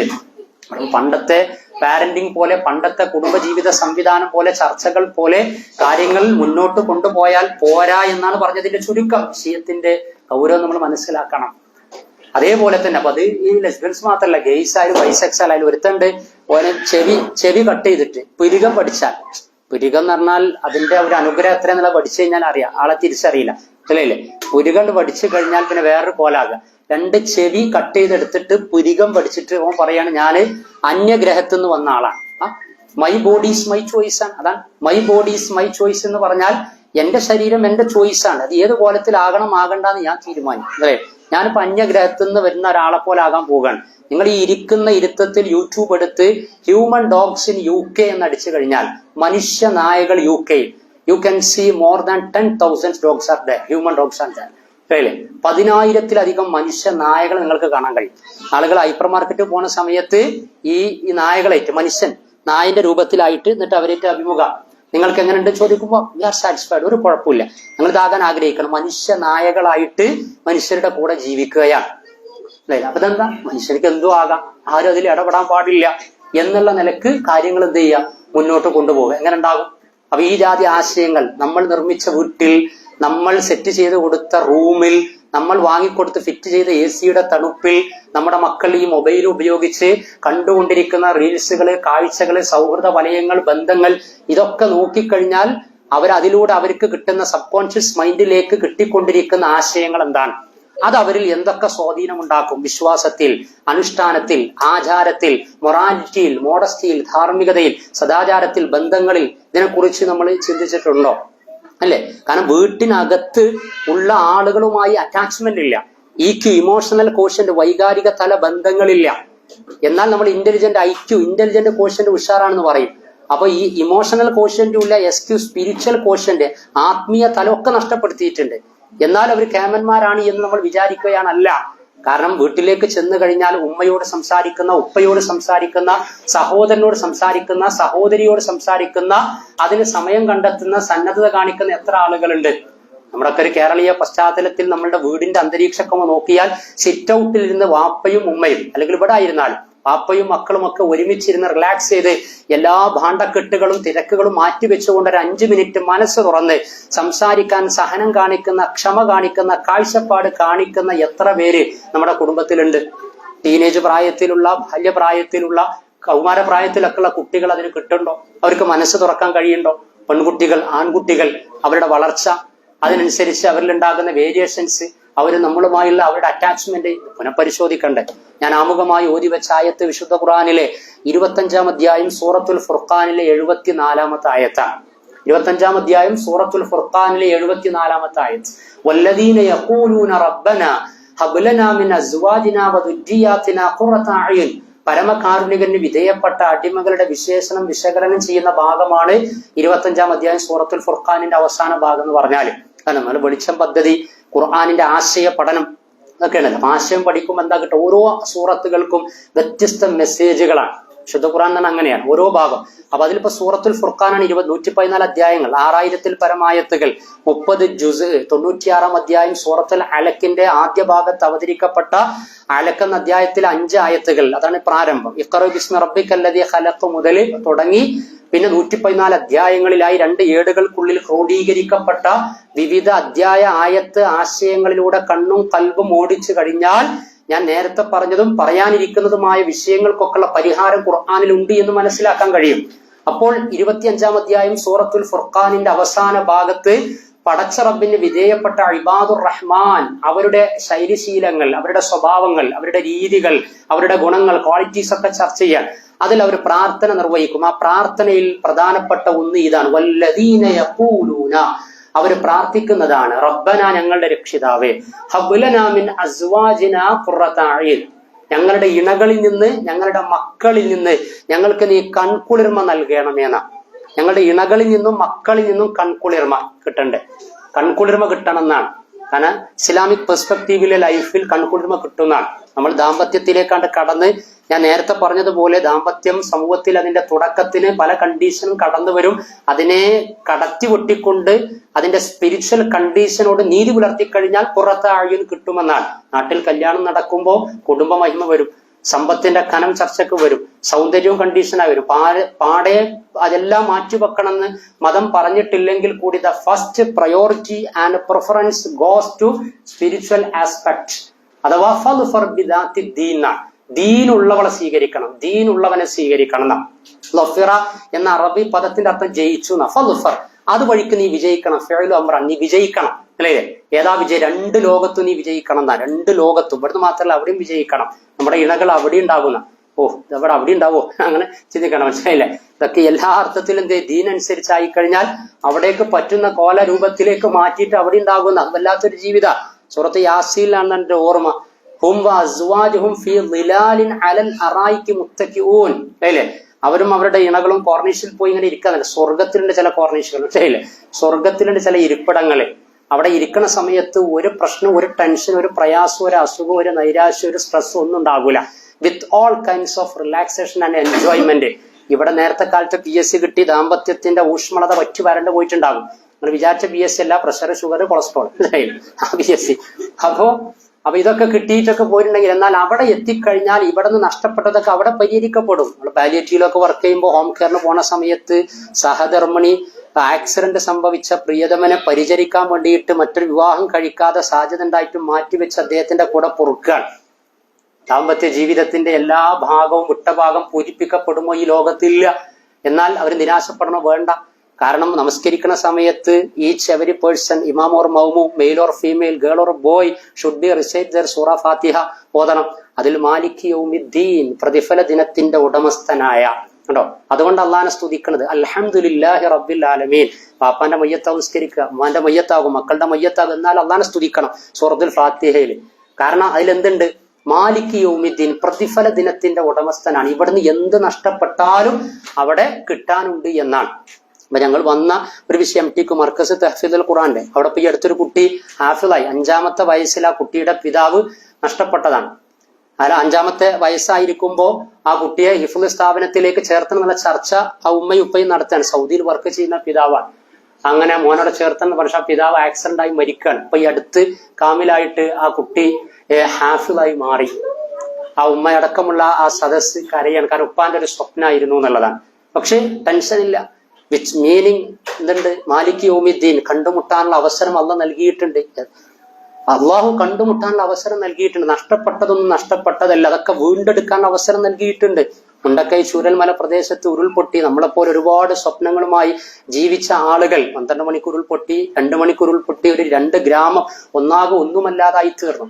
ഗസയിൽ അവസ്ഥകൾ നഷ്ടപ്പെട്ട ആളുകൾ. ഒരു കുടുംബത്തിലെ ഞാനൊരു റിപ്പോർട്ട് വായിച്ച അൽഷിഫ ഹോസ്പിറ്റലില് അവിടുത്തെ വനിതാ ഡോക്ടറുടെ 10 മക്കളിൽ 9 മക്കളും കൊല്ലപ്പെടാൻ. ആ ഡോക്ടറുടെ മുന്നിലേക്ക് തന്നെ എന്ത് ചെയ്യാണ് ഈ കുഞ്ഞുങ്ങളുടെ ശരീരം വരിക. വീട്ടിലാക്കിയിട്ടുള്ള ഭക്ഷണം കൊടുത്ത് വന്നതാണ്, സർവീസ് ചെയ്യാൻ വേണ്ടി, സേവനം ചെയ്യാൻ വേണ്ടിയിട്ട്. പക്ഷേ മിനിറ്റുകൾക്കകം വരുന്നത് എന്താ? ഈ കുഞ്ഞുങ്ങളുടെ മയ്യത്ത് വരികയാണ്. എവിടുന്നാ നികത്തപ്പെടുക? ഫാത്തിഹ ഓതുന്നുണ്ട് എങ്കിൽ, നമസ്കരിക്കുന്നുണ്ട് എങ്കിൽ, മാലിക് യൗമിദ്ദീൻ, പ്രതിഫല ദിനത്തിന്റെ ഉടമസ്ഥനായ അള്ളാഹിനെ കുറിച്ച് എന്ത് ചെയ്യേണ്ടത് കൃത്യമായിട്ട്. അപ്പൊ പരലോകത്ത് പരിഹരിക്കപ്പെടെ പറഞ്ഞു വരുന്നത് കുടുംബ ജീവിതത്തിന്റെ തുടർച്ച. അതാണ് മീസാക്കൻ ഖലീല എന്ന് പറഞ്ഞാൽ ഇഹലോകത്തേക്ക് മാത്രമുള്ള കരാറല്ല, അനശ്വര കരാറാണ് ഇസ്ലാമിലെ ദാമ്പത്യം എന്ന് പറയുന്നത്. ഹും വഅസ്വാജുഹും, അവരും അവരുടെ ഇണകളും, ഫീ ളിലാലിൻ അലൽ അറായികി മുത്തഖിഊൻ, സ്വർഗത്തിലെ സ്വർഗീയ ആരാമ സോഫകളിൽ ചാരിയിരുന്ന് ആനന്ദിക്കുന്നവരായിരിക്കും. ലികുല്ലി മാ യദ്ദഊൻ, എന്താണോ ആഗ്രഹിക്കുന്നത് എങ്കിൽ അത് അവർക്ക് അവിടെ ലഭിക്കുന്നതാണ് എന്ന്. പക്ഷെ ഇതൊക്കെ കിട്ടണമെങ്കിൽ എന്ത് വേണം? ഫൽഫർ ബിദാത്തി ദീൻ അനുസരിച്ച് ദാമ്പത്യ ജീവിതം നയിക്കാൻ കഴിയണം. അങ്ങനെ കുടുംബ ജീവിതത്തിന്റെ കെട്ടുറപ്പ് ഭദ്രമാക്കാൻ കഴിയണം. അതിന് പറ്റിയ ഇണകളായി മാറുവാൻ പ്രവാചകൻ പറഞ്ഞില്ലേ, ഖാല റസൂലുള്ളാഹി സ്വല്ലല്ലാഹു അലൈഹി വസല്ലം ഖൽബുൻ ഷാക്കിർ, നന്ദി കാണിക്കുന്ന ഒരു ഹൃദയം, വ ലിസാനുൻ ദാക്കിർ, എനി ടൈം ഓർ എനിവേർ, എവിടെയാകട്ടെ ഏത് സമയത്താകട്ടെ, രഹസ്യ പരസ്യമോ സുഖദുഃഖമോ ആശ്വാസമോ അതല്ല പരീക്ഷണമോ എന്തായി കഴിഞ്ഞാലും വലിസാനും ദാക്കിർ, സദ്വിചാരത്തോടെ സംയമനത്തോടെ പടച്ച റബ്ബിനെ ഓർക്കാനും സ്തുതിക്കാനും പറ്റുന്ന അവസ്ഥ. അതാണ് ലിസാനും ദാക്കിർ എന്ന് പറഞ്ഞാൽ. ഞാൻ കഴിഞ്ഞ വെളിച്ചം പ്രഭാഷണത്തിൽ പറഞ്ഞത് എനിക്ക് ഓർമ്മ വരികയാണ്. ചേന്നരയിലുള്ള 8 വർഷത്തിന് ശേഷം, ദാമ്പത്യത്തിൽ 8 വർഷത്തിന് ശേഷം ജനിച്ച കുഞ്ഞ് പിന്നീട് 10, 18, 20 ഡിഗ്രി ചെയ്യുന്ന പ്രായത്തിൽ ആക്സിഡന്റ് സംഭവിച്ച് വീണ് ആ വീട്ടിലേക്ക് പോയി 10-75 ലക്ഷം രൂപ ഒക്കെ ചെലവഴിച്ച് 3/4 കോടി രൂപയുടെ ചികിത്സ നടത്തി പ്രതിമാസം ഏകദേശം 1 ലക്ഷം രൂപയോടുള്ള ചികിത്സ നടത്തിക്കൊണ്ടിരിക്കുകയാണ്. പാപ്പ മോനോട് പറഞ്ഞ വീട്ടിലത്തെ ചെലവ് ഞാൻ നോക്കിക്കോളേജ്, മോളെ ചികിത്സന്റെ ഒപ്പിച്ചാൽ മതിയെന്ന്. തിരൂര് തരക്കടില്ലാത്തൊരു സ്ഥാപനം നടത്തുക. പക്ഷെ അവിടെ ഈ ലിസാനും ദാക്കിർ അല്ലാഹുവിനെ ഓർക്കുക. ഞങ്ങൾ വീട്ടിൽ ചെന്നപ്പോ എന്താ അവസ്ഥ എന്ന് ചോദിച്ചപ്പോ അൽഹംദുലില്ലാഹ് കുഴപ്പമില്ല, ഇപ്പൊ കാര്യങ്ങളൊക്കെ ഇങ്ങനെ നല്ല രൂപത്തിൽ മുന്നോട്ട് പോകുക, എന്തിനും പിടിച്ചു നിൽക്കാൻ പറ്റുന്ന ഒരു മാനസികാവസ്ഥ. ലിസാനും ദാക്കിർ, അള്ളാനെ ഓർക്കുക. അതേപോലെ പിന്നെ പറഞ്ഞു വസൗജത്തുൻ സാലിഹ, സ്വാലിഹത്തായ ഒരു സഹധർമ്മിണി, തുഈനുക അലാ അംരി ദുനിയാക വദീനക ഖൈറു മഖ്തലസന്നാസ്, എന്താണോ മനുഷ്യർ ഈ ലോകത്ത് ശേഖരിച്ച് സമാഹരിച്ച് വെക്കുന്നത്, സ്വരുക്കൂട്ടി വെക്കുന്നത് എങ്കിൽ അതിൽ നിന്നെല്ലാം വ്യത്യസ്തമായിക്കൊണ്ട്, അല്ലെങ്കിൽ അതോടൊപ്പം ഹലാലായ മാർഗത്തിലാണെങ്കിൽ അതോടൊപ്പം ഒരു മനുഷ്യൻക്ക് ലഭിക്കുകയാണ് എന്ത്? ഒരു സഹധർമ്മിണി. നിന്റെ ദീനിന്റെയും ദുന്യാവിന്റെയും വിഷയത്തിൽ സഹകരിക്കുന്ന ഒരുത്തിയെ കിട്ടിക്കഴിഞ്ഞാൽ രക്ഷപ്പെട്ടു എന്നാണ്. വലിയ തൗഫീഖാണ്, വലിയ തൗഫീഖാണ്. ഈ കിട്ടിയത് ആ കോലത്തേക്ക് എത്തിയിട്ടില്ലെങ്കിൽ എത്തിക്കാനുള്ള ശ്രമം നടത്താം. മനസ്സിലായില്ലേ? കിട്ടിയത് ആ കോലത്തേക്ക് എത്തിയിട്ടില്ല എന്നുണ്ടെങ്കിൽ ആകെ നിരാശപ്പെട്ട് എവിടെ കിടക്കുന്ന ആലോചിക്കണ്ട. മുമ്പ് പറഞ്ഞതുപോലെ തന്നെ ഒരു ജനാധിപത്യ രൂപത്തിലൊക്കെ ചർച്ച നടത്തി ഒന്നുകൂടി നമുക്ക് ദാമ്പത്യം ആസ്വദിക്കണ്ടേ, കുടുംബജീവിതം ആസ്വദിക്കണ്ടേ, മക്കളൊക്കെ വളരെയല്ലേ. ഇന്നത്തെ കാലം ഇങ്ങനെയുള്ള വിഷയങ്ങൾ കാര്യങ്ങൾ പലതും ഇല്ലേ. ഒന്ന് മെച്ചപ്പെടുത്തി എടുത്താലോ എന്ന രൂപത്തിൽ നമ്മുടെ പ്രയത്നം, പ്രാർത്ഥന, സൈക്കോളജിക്കൽ ആയിട്ടുള്ള ഇടപെടൽ, അതേപോലെ തന്നെ കൂടിയാലോചന, വിനയം കൊണ്ടും വിട്ടുവീഴ്ച കൊണ്ടും സ്നേഹം കൊണ്ടും ലോകത്തെ കീഴടക്കാൻ കഴിയണം. അതിനെന്ത് വേണം? ദാമ്പത്യം, കുടുംബം, മക്കൾ, അവരൊക്കെ മനസ്സിലാക്കാൻ കഴിയണം. എന്നാൽ ആധുനിക സൈക്കോളജിസ്റ്റുകൾ പറയലെന്താ, നിങ്ങള് അഡ്ജസ്റ്റ് ചെയ്താളാ, വാപ്പാക്ക് പ്രായമായില്ലേ, ഏതായാലും കെട്ടിക്കുടുങ്ങിയില്ല, ഞാൻ അഡ്ജസ്റ്റ് ചെയ്താണ്ട് ഒപ്പിച്ചാളാ എന്നൊക്കെ പറയാം. ആ കാപട്യം കലരുന്ന അഡ്ജസ്റ്റ്മെന്റ് ഇസ്ലാമിനോ ഇസ്ലാമിക പ്രമാണങ്ങൾക്കോ പരിചയമില്ല. സൈക്കോളജിസ്റ്റുകൾ അത് പറയും, life is A series of adjustment. ജീവിതം എന്ന് പറഞ്ഞാൽ ഇങ്ങനെ അഡ്ജസ്റ്റ് ചെയ്യുന്ന പരിപാടിയാണ്, അതിനൊരു ഇമ്പം കിട്ടൂല. But life is A series of understanding and acceptance. മനസ്സിലായില്ലേ? ജീവിതം എന്ന് പറഞ്ഞാൽ ഉൾക്കൊള്ളലും അതേപോലെ തന്നെ തിരിച്ചറിവുമാണ് ജീവിതം. അതിന്റെ പരമ്പരയാണ് ജീവിതം എന്ന് പറഞ്ഞാൽ. എന്താ തിരിച്ചറിയാ ഉൾക്കൊള്ളുക എന്ന് പറഞ്ഞാൽ, ഞാൻ കല്യാണം കഴിഞ്ഞാൽ എന്റെ ഇണ, അവളുടെ അക്കാഡമിക് നിലവാരം, അവളുടെ മോറൽ നിലവാരം, ഖുർആനുമായുള്ള അറ്റാച്ച്മെന്റ്, അനുഷ്ഠാന മുറയോടുള്ള ആഭിമുഖ്യം, വകതിരിവ്, ഇങ്ങനെയുള്ള ഓരോ കാര്യങ്ങൾ ഉണ്ടാകും. അതിനെക്കുറിച്ച് എനിക്ക് തിരിച്ചറിവുണ്ടാകണം. വിചാരിക്കുന്ന നിലവാരത്തിലേക്ക് എത്തുന്നില്ല എന്നുണ്ടെങ്കിൽ എത്തിക്കാനുള്ള ശ്രമം നടത്തണം. അങ്ങനെയാ. അതിനനുസരിച്ചുള്ള നല്ല നല്ല ശ്രമങ്ങൾ നടത്തിയിട്ട് മെച്ചപ്പെടുത്തിയെടുക്കാൻ ശ്രമിക്കുക. ഓരോരുത്തരുടെ കുടുംബജീവിതത്തിൽ അങ്ങനെ, ഇപ്പൊ ഭർത്താവായിരിക്കാം, ഇപ്പൊ ഭാര്യയായിരിക്കാം, ചിലപ്പോൾ മക്കളായിരിക്കാം, ആരും ആയിരുന്നാലും പിന്നെ എല്ലാ ആളുകളും വ്യത്യസ്തരാണ്, വിഭിന്നരാണ്. ഒരു വാപ്പാക്ക് 5 മക്കളുണ്ടെങ്കിൽ 5 മക്കളും അക്കാഡമിക് ആയിട്ടും മോറലായിട്ടും 5 തലങ്ങളിലായിരിക്കും. 5 മക്കളുണ്ടെങ്കിൽ ദീനീപരമായിട്ടും 5 നിലവാരത്തിൽ, പഠന നിലവാരത്തിലും 5 നിലവാരത്തിലായിരിക്കും. അപ്പൊ അതിനെന്ത് ചെയ്യലാണ്? മെച്ചപ്പെടുത്തി കൊണ്ടുവരല, മനസ്സിലാക്കാൻ. അതിന് മനസ്സിലാക്കാൻ കഴിയണം. അത് മനസ്സിലാക്കാൻ കഴിയണമെങ്കിൽ സമയം ഇൻവെസ്റ്റ് ചെയ്യണം. നമ്മൾ സമ്പത്ത് ഇൻവെസ്റ്റ് ചെയ്യാം. സമ്പത്തല്ല നമ്മുടെ കുടുംബജീവിതത്തിൽ കൂടുതൽ ഇൻവെസ്റ്റ്മെന്റ് നടക്കേണ്ടത്. സമയത്തിന്റെയും സ്നേഹത്തിന്റെയും ഇൻവെസ്റ്റ്മെന്റിന്റെ അഭാവമാണ് നമ്മുടെ കുടുംബത്തെ മരുഭൂ സമാനമായ വരൾച്ചയിലേക്ക് എത്തിച്ചുകൊണ്ടിരിക്കുന്നത്. വേനലാകുമ്പോൾ ഈ കനാലിലും പുഴയിലും കിണറിലും നദിയിലുമൊക്കെ വറ്റി വളരും, വെള്ളമില്ലാതാകും. എന്നാൽ അതിനേക്കാൾ വേഗത്തിലാണ് സ്നേഹവും കാരുണ്യവും ബഹുമാനവും ഒക്കെ മനസ്സുകളിൽ നിന്ന് വറ്റി വരണ്ടുകൊണ്ടിരിക്കുന്നത്. അപ്പൊ അതിനെ തിരിച്ച് കൊണ്ടുവരാൻ കഴിയണം. അതിന് ജീവിതം മനസ്സിലാക്കാൻ കഴിയണം. ഭാര്യ ആരാണ്, ഭർത്താവ് ആരാ, മക്കളാരാണെന്നൊക്കെ. ഹാഫിസ് മുഹമ്മദ് സാറുണ്ട്, കൗൺസിലറാണ്. വനിതാ മാസികയിൽ എഴുതിയ പങ്ക്തിയിൽ ഇങ്ങനത്തെ ഒരുപാട് ഇഷ്യൂ ചർച്ച ചെയ്യാറുണ്ട്. ഒരിക്കൽ അദ്ദേഹം എഴുതിയ ഒരു ലേഖനത്തിൽ അദ്ദേഹം പറയാണ്, എന്റെ അടുത്തേക്ക് ഇപ്പൊ ദാമ്പത്യത്തിൽ 15 വർഷം പിന്നിട്ട ദമ്പതികൾ വരിക. എന്നിട്ട് രണ്ട് പിന്നെ ആളുകളെ വേർതിരിച്ച് സംസാരിച്ച സമയത്ത് ഈ പെണ്ണ് പറയാണെന്ത്, ഇയാളുടെ കൂടെ 15 കൊല്ലായി പൊറുക്കാൻ തുടങ്ങിയിട്ട്, പക്ഷെ ഇയാൾ എന്താണ് ഐറ്റം ഇതുവരെ പിടുത്തം കിട്ടിയിട്ടില്ല. അല്ലേ? എന്താണ് ഇയാൾ ആളെന്നുള്ളത് എനിക്ക് പിടുത്തം കിട്ടിയിട്ടില്ല. അതാണ് life is A series of understanding എന്നല്ല, മനസ്സിലാക്കണം, താറുഫ് ഉണ്ടാകണം, തിരിച്ചറിയാൻ കഴിയണം. എന്റെ പ്രിയതമനാണ്, എന്റെ പ്രിയതമയാണ്, അവരോട് നിർവഹിക്കേണ്ടത് എന്താണ്, എന്നിൽ നിന്ന് പ്രതീക്ഷിക്കുന്നത് എന്താണ് എന്നതിനെ കുറിച്ച് കൃത്യമായി ബോധം ഉണ്ടാകണം. ആ ബോധം ഉണ്ടാകുന്ന സമയത്ത് ഇത് കൊടുക്കേണ്ടതും കൺവേ ചെയ്യേണ്ടതായിട്ടുള്ള കാര്യങ്ങളെ കുറിച്ച് ഹദീസുകൾ കൃത്യമായി പറഞ്ഞു. ഇമ്പുണ്ടാകാനും നിങ്ങൾ എന്ത് ചെയ്യണം? വഅശ്റൂഹുന്ന ബിൽ മഅറൂഫ്. ഖുർആൻ 4 അധ്യായം നിസാ ആണെന്നാണ് എന്റെ ഓർമ്മ. വഅശ്റൂഹുന്ന ബിൽ മഅറൂഫ്. നിങ്ങൾ അവരോട് ഏറ്റവും നല്ല രൂപത്തിലായിരിക്കണം വർത്തിക്കേണ്ടത് എന്ന് പറയാം. നല്ല രൂപത്തിൽ വർത്തിക്കണം. അതേപോലെ തന്നെ പിന്നെ പ്രവാചകന്റെ ഹദീസിലും പറഞ്ഞു, ദ ബെസ്റ്റ് എമംഗ് യു, നിങ്ങളിലെ ഉത്തമർ ആരാണ്? ഖിയാറുക്കും ഖിയാറുക്കും ലിഅഹ്ലി, നിങ്ങൾക്ക് സ്വന്തം ഇണയോട് സ്വന്തം കുടുംബത്തോട് വലിയിൽ നിന്ന് ഒരു പിതാവിൽ നിന്ന് സ്വീകരിച്ച് നമ്മുടെ വീട്ടിലേക്ക് എത്തിയതാ. ആ ബോധം നമുക്ക് ഉണ്ടാകണം, അല്ലേ? ആ ബോധം നമ്മുടെ ജീവിത പരിസരം അതേ രൂപത്തിൽ തന്നെയാണ്. എന്നാൽ വന്നവൾ അങ്ങനെയല്ല. അവൾ പലതിനെയും ആങ്ഷ്യസോടെ ആകാംക്ഷയോടെ കാണുന്നുണ്ട്. നിങ്ങൾക്ക് പറഞ്ഞിരുന്നത് കല്യാണം കഴിഞ്ഞു പോയി മാറ്റം ഉണ്ടാക്കാൻ നിങ്ങൾ നേരത്തെ പറഞ്ഞ പോലെ ശ്രമിച്ചു കഴിഞ്ഞാൽ ഉണ്ടാകും. പക്ഷെ നിങ്ങളുടെ മകൻ ആ രൂപത്തിൽ നമ്മുടെ വീട്ടിലേക്ക് വരാനിരിക്കുന്നവർ അതൊക്കെ ആലോചിച്ച് ചിന്തിക്കുന്ന സമയത്ത് അപ്പൊ അങ്ങനെ വരുമ്പോൾ ഉണ്ടാകുന്ന മാറ്റങ്ങൾക്കനുസരിച്ച് നമ്മൾ പറയാറുണ്ടല്ലോ, പിന്നെ പറിച്ച് നടപ്പെടുന്ന ചെടിയും സസ്യത്തിനുമാണ് കൂടുതൽ വെള്ളവും വെളിച്ചവും വളവും ആവശ്യമുള്ളതെന്നാണ്. പറിച്ച് നടപ്പെടുന്നവൾ അവളുടെ സ്ഥാനത്ത് നിന്ന് ആലോചിക്കണം. എന്നിട്ട് കിട്ടേണ്ടത് കിട്ടിയിട്ടുണ്ടോ, കൊടുക്കേണ്ടത് കൊടുത്തിട്ടുണ്ടോ എന്ന് ആലോചിച്ചു കഴിഞ്ഞാൽ അവിടെയാണ് നേരത്തെ പറഞ്ഞതുപോലെ ഒരു ഭർത്താവിന്, ഒരു പ്രിയതമന് അസ്സൗജു വസ്സൗജ എന്നാണ്. ഭർത്താവ് ഭാര്യ എന്നുള്ള പദപ്രയോഗം തന്നെ ഇല്ല. കാരണം ഭർത്താവ് എന്ന് പറഞ്ഞാല് ഒരു അതീശത്വം ചെലുത്താനുള്ള ഒരു അംഗീകാരം സാമൂഹികമായി നൽകപ്പെടുന്നവൻ എന്നൊരു ധ്വനി അതിലുണ്ട്. ഭാര്യ എന്ന് പറഞ്ഞാൽ വിധേയപ്പെടുന്നവൾ എന്നുണ്ട്. എന്നാൽ അസ്സൗജു വസ്സൗജ എന്നാണ് ഇണയും തുണയുമായി ജീവിക്കുന്നവർ എന്നാണ്. എത്ര മനോഹരാണ് ഇണയും തുണയും. 78 അധ്യായം സൂറത്തു നബയിലും നിങ്ങളെ നാം ഇണകളായി അസ്വാജ, ഇണകളായി സൃഷ്ടിച്ചില്ലേ എന്ന് പറഞ്ഞില്ലേ. അതേപോലെ 30 അധ്യായം സൂറത്തു റൂമില് ഇണകളായി സൃഷ്ടിച്ചു എന്നാ പറഞ്ഞത്. ഇണകളാണ്, ഇണകളും തുണകളുമായി ജീവിക്കാൻ സൃഷ്ടിക്കപ്പെട്ടവരാണ്. അങ്ങനെ നിങ്ങൾ ഒന്നായവരാണ്. അപ്പൊ ഒന്നാകുമ്പോ ഖിയാറുക്കും ഖിയാറുക്കും ലിഅഹ്ലി, ഏറ്റവും നല്ല രൂപത്തിൽ മാന്യമായിട്ടായിരിക്കണം പെരുമാറേണ്ടത് എന്ന് പറയാം. ആൾക്കൂട്ടങ്ങളിൽ അരങ്ങ് തകർക്കുന്നവരുണ്ട്, ബിസിനസിന്റെ കരവിരുതുകൾ നീക്കിക്കൊണ്ടിരിക്കുന്നവരുണ്ട്. പക്ഷേ വീട്ടിലെത്തിക്കഴിഞ്ഞാൽ രഹസ്യമായി പരോക്ഷമായി ഞാൻ നേരത്തെ പറഞ്ഞതുപോലെ വലിയിൽ നിന്ന് സ്വീകരിച്ചവളോട് ഏറ്റവും നല്ല സ്വഭാവ സംസ്കാരത്തിൽ പെരുമാറാൻ കഴിയുന്നവർ ആരാണോ അവരാണ് സ്പിരിച്വൽ ഡെഫിനിഷൻ അനുസരിച്ച് ദ ബെസ്റ്റ് എമംഗ് യു, നിങ്ങളിലെ ഉത്തമർ എന്ന് പറയുന്നത്. എനിക്കതിന് കഴിയുണ്ടോ? വീട്ടിലെത്തിക്കഴിഞ്ഞാൽ ഇണയോട് ഏറ്റവും മാന്യമായി പെരുമാറാൻ കഴിയുന്നുണ്ടെങ്കിൽ ഖിയാറുക്കും ഖിയാറുക്കും ലിഅഹ്ലി എന്ന് പറയാം. ഇതാണ് നമ്മൾ മക്കളെ പഠിപ്പിക്കുന്നത്. ഇതാണ് വീട്ടിൽ കാണിക്കേണ്ടത്. ടാങ്കിയിലുള്ള വെള്ളമാണ് പൈപ്പിൽ കിട്ടുള്ളൂ എന്ന് പറഞ്ഞ പോലെ കുട്ടികൾ എന്തുകൊണ്ടാണ് വൈവാഹിക ജീവിതത്തോട് പിന്നെ ആഭിമുഖ്യം കാണിക്കാത്തത്? 20 വയസ്സാകട്ടെ, സെൽഫ് സഫീഷ്യന്റ്, ഒറ്റക്കാലിൽ നിൽക്കട്ടെ, സ്വയം പര്യാപ്തം, ഞാൻ നിൽക്കലേ ഉണ്ടാവുള്ളൂ. മനസ്സിലായില്ലേ? 25 വയസ്സ് 27 വയസ്സ് ജോലി കിട്ടിയിട്ടേ കല്യാണമുള്ളൂ എന്നൊക്കെ പറഞ്ഞാൽ അങ്ങനെയൊക്കെയുള്ള നിർവചനങ്ങൾ വന്നുകൊണ്ടിരിക്കുക. നല്ലതൊക്കെ തന്നെയാണ്, പഠനം വേണം, വിദ്യാഭ്യാസം വേണം, എല്ലാം വേണം. പക്ഷെ എല്ലാം കിട്ടിയിട്ടേ അങ്ങനെ സെക്യൂരിറ്റി അങ്ങനല്ല.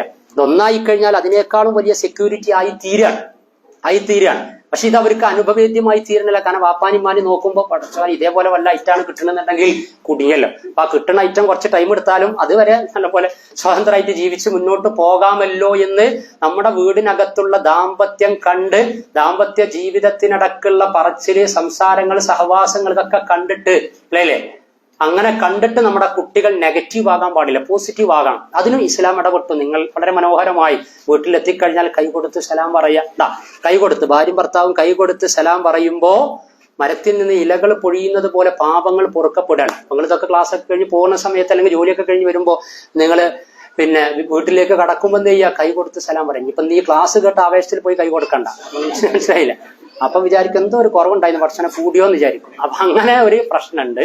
അപ്പൊ ഇതൊക്കെ ഞാൻ നേരത്തെ പറഞ്ഞ പോലെ ഫളുഫർ ബിദാത്തി ദീൻ എന്നുള്ള നിക്കാഹുത്തുബൊക്കെ കേട്ടിട്ടും ദീന് നോക്കിയിട്ടും കല്യാണം കഴിച്ചു കഴിഞ്ഞാൽ സമൂഹം കല്യാണം കഴിപ്പിച്ചു തന്നാൽ പിന്നെ കല്യാണം കഴിച്ച രണ്ടാളെ ബാധ്യതയാണ് ഈ ജാതി ഇൻഗ്രീഡിയൻസ് ഒക്കെ എന്തിനുണ്ടാക്കുക? ബന്ധം ഊഷ്മളാകാൻ ഉണ്ടാക്കുക എന്നുള്ളത്. അത് പിന്നെ ഏതെങ്കിലും കൗൺസിലിംഗ് റൂമിൽ പോയിട്ടാ കിട്ടില്ല. ടച്ചിങ് വേണം. ടച്ചിങ് ആണ് എന്ത് ചെയ്യുന്നത്? സ്പർശനാണ് ബന്ധത്തെ ഗാഠമാക്കുന്നത്. അള്ളാന്റെ റസൂൽ പറഞ്ഞ ടച്ചിങ് അത്യാവശ്യം. നമുക്ക് ടച്ചിങ്ങിന്റെ അവിടെ മാങ്ങിലും പിന്നെ സാംസങ്ങിലും ആപ്പിളിലൊക്കെ ആയിട്ട് ഇത് ടച്ചിങ് ആണ്. ബെഡ്റൂമിലേക്ക് എത്തി 2 ഭാഗത്തേക്കും തിരിഞ്ഞു കടന്ന് വീണ്ടും LKG മുതലായി കോളേജ് വരെയുള്ള പൂർവ്വ വിദ്യാർത്ഥി ഗ്രൂപ്പിൽ മെസ്സേജ് അയച്ചുകൊണ്ടിരിക്കുക. മറ്റാൾ ബിസിനസിന്റെ മെസ്സേജാ. ഇതൊന്നും അങ്ങോട്ട് തിരിയോ നോക്കുമ്പോൾ എവിടെ തിരിഞ്ഞ് വീട്ടും തിരിണില്ല.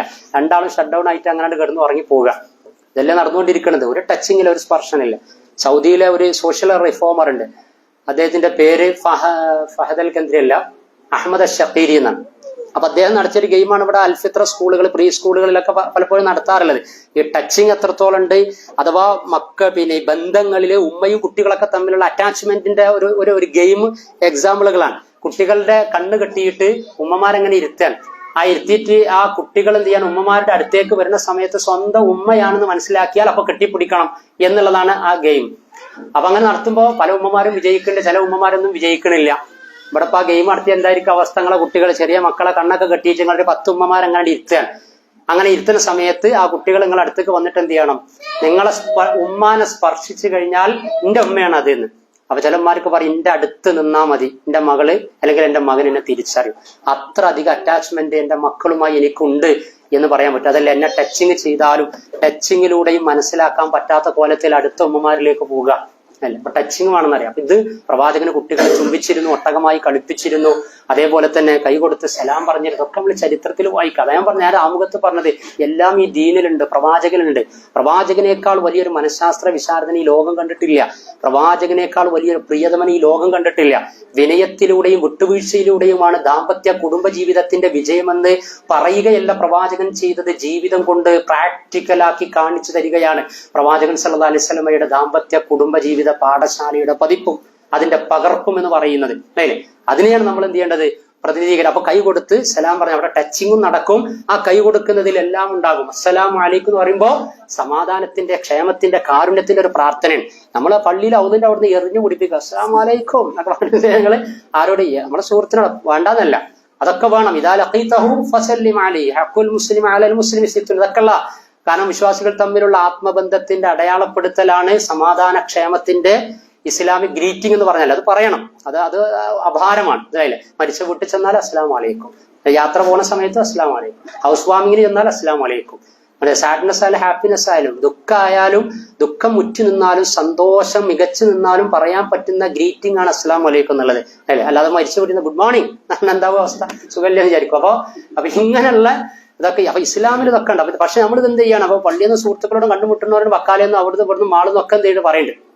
വീട്ടിൽ എത്തിക്കഴിഞ്ഞാൽ ഭാര്യക്കും എന്തെങ്കിലും പ്രയാസമോ കാര്യങ്ങളോ ടെൻഷനൊക്കെ ഉണ്ടോ നമുക്കറിയില്ല.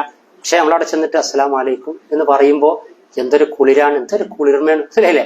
നിങ്ങൾക്ക് അള്ളാന്റെ കാരുണ്യം ഉണ്ടാകട്ടെ എന്ന്. നമ്മുടെ മക്കള് വരുമ്പോ നമ്മളെ മക്കളോട് സലാം പറയാം. നിഷ്കളങ്ക മനസ്സിൽ നിന്ന് കിട്ടുന്ന പ്രാർത്ഥന മതിയാവും. ചിലപ്പോ ബിസിനസ് ആലോചിച്ച് ഫിക്രായിരിക്കോ അല്ലേ, ജോലിന്റെ കാര്യം ആലോചിച്ചിരിക്കുക. അപ്പോൾ മക്കൾ വന്നിട്ട് എന്ത് ചെയ്യുന്നത്, അസ്സലാമു അലൈക്കും വറഹ്മത്തുള്ളാഹി, പാപ്പ നിങ്ങളെ മേലെ അള്ളാന്റെ കാരുണ്യം സമാധാനം ഉണ്ടാകട്ടെ എന്ന്. ആ ഒരൊറ്റ പ്രാർത്ഥന മതിയാകും ജീവിതത്തിൽ ക്ലൈമാക്സ് ഉണ്ടാകാൻ. പക്ഷെ ഈ കൾച്ചർ ഉണ്ടാക്കിയിട്ടുണ്ടോ അല്ലേ, ഈ ഒരു ഇത് പഠിപ്പിച്ചു കൊടുത്തിട്ടുണ്ടോ, ഇത് നമുക്ക് അവരിൽ നിന്ന് കിട്ടേണ്ടത് നമ്മളിൽ നിന്ന് അവർക്ക് കിട്ടേണ്ടത്, ഇതൊക്കെ മനസ്സിലാക്കി. അതാണ് തിരിച്ചറിവ്, റിയലൈസേഷൻ, റെക്കഗ്നിഷൻ എന്നൊക്കെ പറയില്ല. അതാണ് അതുണ്ടാകണം എന്നാ പറഞ്ഞത്. പക്ഷെ അതില്ല. പിന്നെ വീട്ടിൽ കയറി കഴിഞ്ഞാൽ അപ്പൊ ഞാൻ പറഞ്ഞത്, മക്കളൊക്കെ വൈവാഹിക ജീവിതത്തോട് പിന്തിരിപ്പ് നയം സ്വീകരിക്കുന്നതിന്റെ കാരണം വീടിനകത്ത് അതൊരു കോൺക്രീറ്റ് കെട്ടിടാണ്, മറിച്ച് മസ്കൻ സമാധാന സംസ്കാരം വിളയിക്കുന്ന കേന്ദ്രമായി മാറിയിട്ടില്ല എന്നൊരു പ്രശ്നം അനുഭവിക്കുന്നുണ്ട്. അപ്പൊ വീട്ടിനകത്ത് കൂടുതൽ നല്ല ഒരു അന്തരീക്ഷം ഉണ്ടാക്കണം. പ്രവാചകൻ പറഞ്ഞില്ലേ, നിങ്ങൾ ഭക്ഷണം കഴിക്കുമ്പോൾ കുലു ജമിഅ ഫഇന്ന ഫിൽ ജമാഅത്തി ബറക, നിങ്ങൾ ഒരുമിച്ചിരുന്ന് ഭക്ഷണം കഴിക്കണം, അതിനൊരു ബറക്കത്ത് ഉണ്ട് എന്നാണ്. അതിന്റെ നിർവചനം വാക്കുകൊണ്ട് പറയാൻ കഴിയില്ല, ഓരോരുത്തർക്ക് ആപേക്ഷികമായിട്ട് അനുഭവത്തിലൂടെ കിട്ടേണ്ടതാ. അപ്പൊ ഒരുമിച്ചിരുന്ന് ഭക്ഷണം കഴിക്കുമ്പോൾ കിട്ടുന്ന ഒരുപാട് ബെനിഫിറ്റ്സ്, മെച്ചങ്ങളുണ്ട്. അതിൽ മക്കളൊക്കെ മദ്രസയിൽ വിട്ടൊക്കെ പഠിക്കണ്ട. പക്ഷെ നമ്മളിങ്ങനെ നിരീക്ഷിക്കുകയാണ്, എന്ത് ഒബ്സർവർ ആയിട്ട്, കുട്ടി എവിടുന്നാ കഴിക്കണത്, ആ എലിയെ നിന്റെ അടുത്തുള്ളത് കഴിക്കണം, സെമ്മില്ല ബിസ്മി ചൊല്ലി കഴിച്ചോ, ബിസ്മി ചൊല്ലാൻ മറന്നു അവിടെ ഒരു സീൻ ഉണ്ടാക്കുക, ബിസ്മി ആരാ മറന്നത്, ബിസ്മി മറന്നാ എന്താ ചെയ്യേണ്ടത്, ബിസ്മില്ലാഹി അവ്വലഹു അല്ലെ, ഇത് ചൊല്ലുണ്ടോ ഇല്ലേ, അങ്ങനെ നമ്മളൊരു സീൻ ഉണ്ടാക്കി. ആ കഴിക്കുന്ന രീതി എങ്ങനെയാണ്, വലത് കൈ കൊണ്ട് കഴിക്കണ്ടോ, എന്നിട്ട് അതിന്റെ ഇടക്ക് കൂടി എന്ത് ചെയ്യുക, നിങ്ങളുടെ കയ്യിലുള്ളത് ചപ്പാത്തിന്റെ കഷ്ണം അല്ലെങ്കിൽ ഒരു ചോറ് എന്താണോ ഉള്ളത് അതെന്ത് ചെയ്യുക, ഭാര്യയുടെ വായിലേക്ക് കൊടുക്കുമ്പോ അതിൽ പുണ്യുണ്ട് എന്ന് പറയാം അല്ലേ. അങ്ങനെ പുണ്യം. അപ്പത്തെ കുട്ടികൾ കാണാം വാപ്പിയും തമ്മിൽ എന്തൊരു സ്നേഹാണ് അല്ലെ, എന്തൊരു പ്രണയാണ്. വജഅല ബൈനക്കും മവദ്ദത്തൻ വറഹ്മ, അതല്ലേ ഇവിടെ ആവിഷ്കരിക്കപ്പെടുന്നത്. വജഅല ബൈനക്കും, നിങ്ങൾക്കിടയിൽ മവദ്ദത്ത്, പ്രണയവും റഹ്മത്ത്, കാരുണ്യവും. അപ്പൊ അങ്ങോട്ടും ഇങ്ങോട്ടൊക്കെ ഒരു ഉരുള കൈമാറാൻ, ഇപ്പൊ നേരത്തെ പറഞ്ഞാൽ ഇന്ന് പോയിട്ട് കൈമാറണ്ട അല്ലേ. അപ്പൊ ഇങ്ങനെ ഇത് എല്ലാതും എന്ത് ചെയ്തിട്ടുണ്ട്, അതാത് ടൈം തുടങ്ങിയിട്ട് ഇങ്ങനെ ഡെവലപ്പ് ആക്കി കൊടുക്കുന്ന കാണുന്നവർക്ക് ഒരു സമാധാനം ഉണ്ടാകും.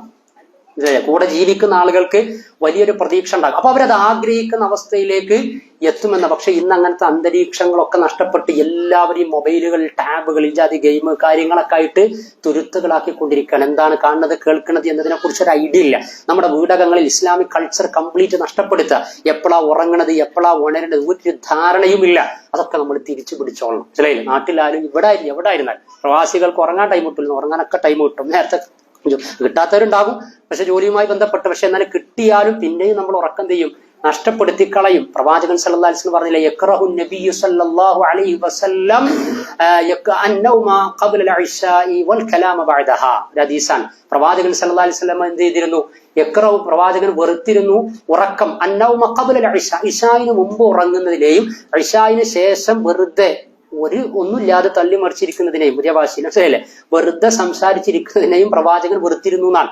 പ്രവാചകൻക്ക് ഇഷ്ടമുണ്ടായില്ല. പ്രവാചകൻക്ക് ഇഷ്ടമില്ലാത്ത കാര്യം നമ്മൾ ചെയ്യാൻ പാടുണ്ടോ? പാടില്ല. അപ്പൊ നമ്മൾ എന്ത് ചെയ്യണം? നേരത്തെ ഉറങ്ങി നേരത്തെ എഴുന്നേൽക്കണം. അതാണ്. അപ്പൊ നേരത്തെ ഉറങ്ങാം. അപ്പൊ വീട്ടിൽ കുട്ടികളെല്ലാരും എന്ത് ചെയ്യണം? നേരത്തെ ഉറങ്ങാന്നല്ല, ഉറങ്ങാൻ വേണ്ടിയിട്ടാണ് പടച്ചോൻ ഇരുട്ടാക്കുന്നത്. 13 ലക്ഷം ഭൂമിയെ ഉൾക്കൊള്ളാൻ വിശാലത, സൂര്യനൊക്കെ അസ്തമിപ്പിച്ച് കളഞ്ഞ് എന്തിനു വേണ്ടിയിട്ടാണ്? വലിയ ലൈറ്റാണ്ട് അവസാനിപ്പിച്ചത്. എന്നിട്ട് നമ്മൾ വേറെ ലൈറ്റ് ആയിട്ട് വരിക. ഇതല്ലേ നമ്മൾ മൊബൈൽ ഈ സ്ക്രീനേറ്റ് വരിക. ഈ സ്ക്രീനേറ്റ് വന്ന് എല്ലാ ലൈറ്റുകളും ഓഫ് ആക്കി കഴിഞ്ഞാലും പിന്നെ റൂമിലേക്ക് ഈ സാധനം കൊണ്ടുവരാൻ. ഈ സാധനം നമ്മളിപ്പോ പാടത്തൊക്കെ നാട്ടിലൊക്കെ ആണെങ്കിൽ ഇങ്ങനെ മേലേക്ക് നോക്കുമ്പോൾ കാണാം പക്ഷികൾ കൂട്ടം കൂട്ടമായിട്ട് കൂട്ടിലേക്ക് കൂടണയാൻ പോകുക, വിശ്രമിക്കാൻ പോകാൻ, ചെടികളിലേക്ക്, മരങ്ങളിലേക്ക്, സസ്യങ്ങളിലേക്ക്, വാഴ, ഓല, അങ്ങനെ എന്താണോ ഉള്ളത് പടങ്ങൾ ഈത്തപ്പന ഏത് നോക്കിക്കഴിഞ്ഞാൽ അതിന്റെ ഒക്കെ കൂമ്പ് വാടിയിട്ട് വിശ്രമത്തിലേക്ക് പോകാൻ.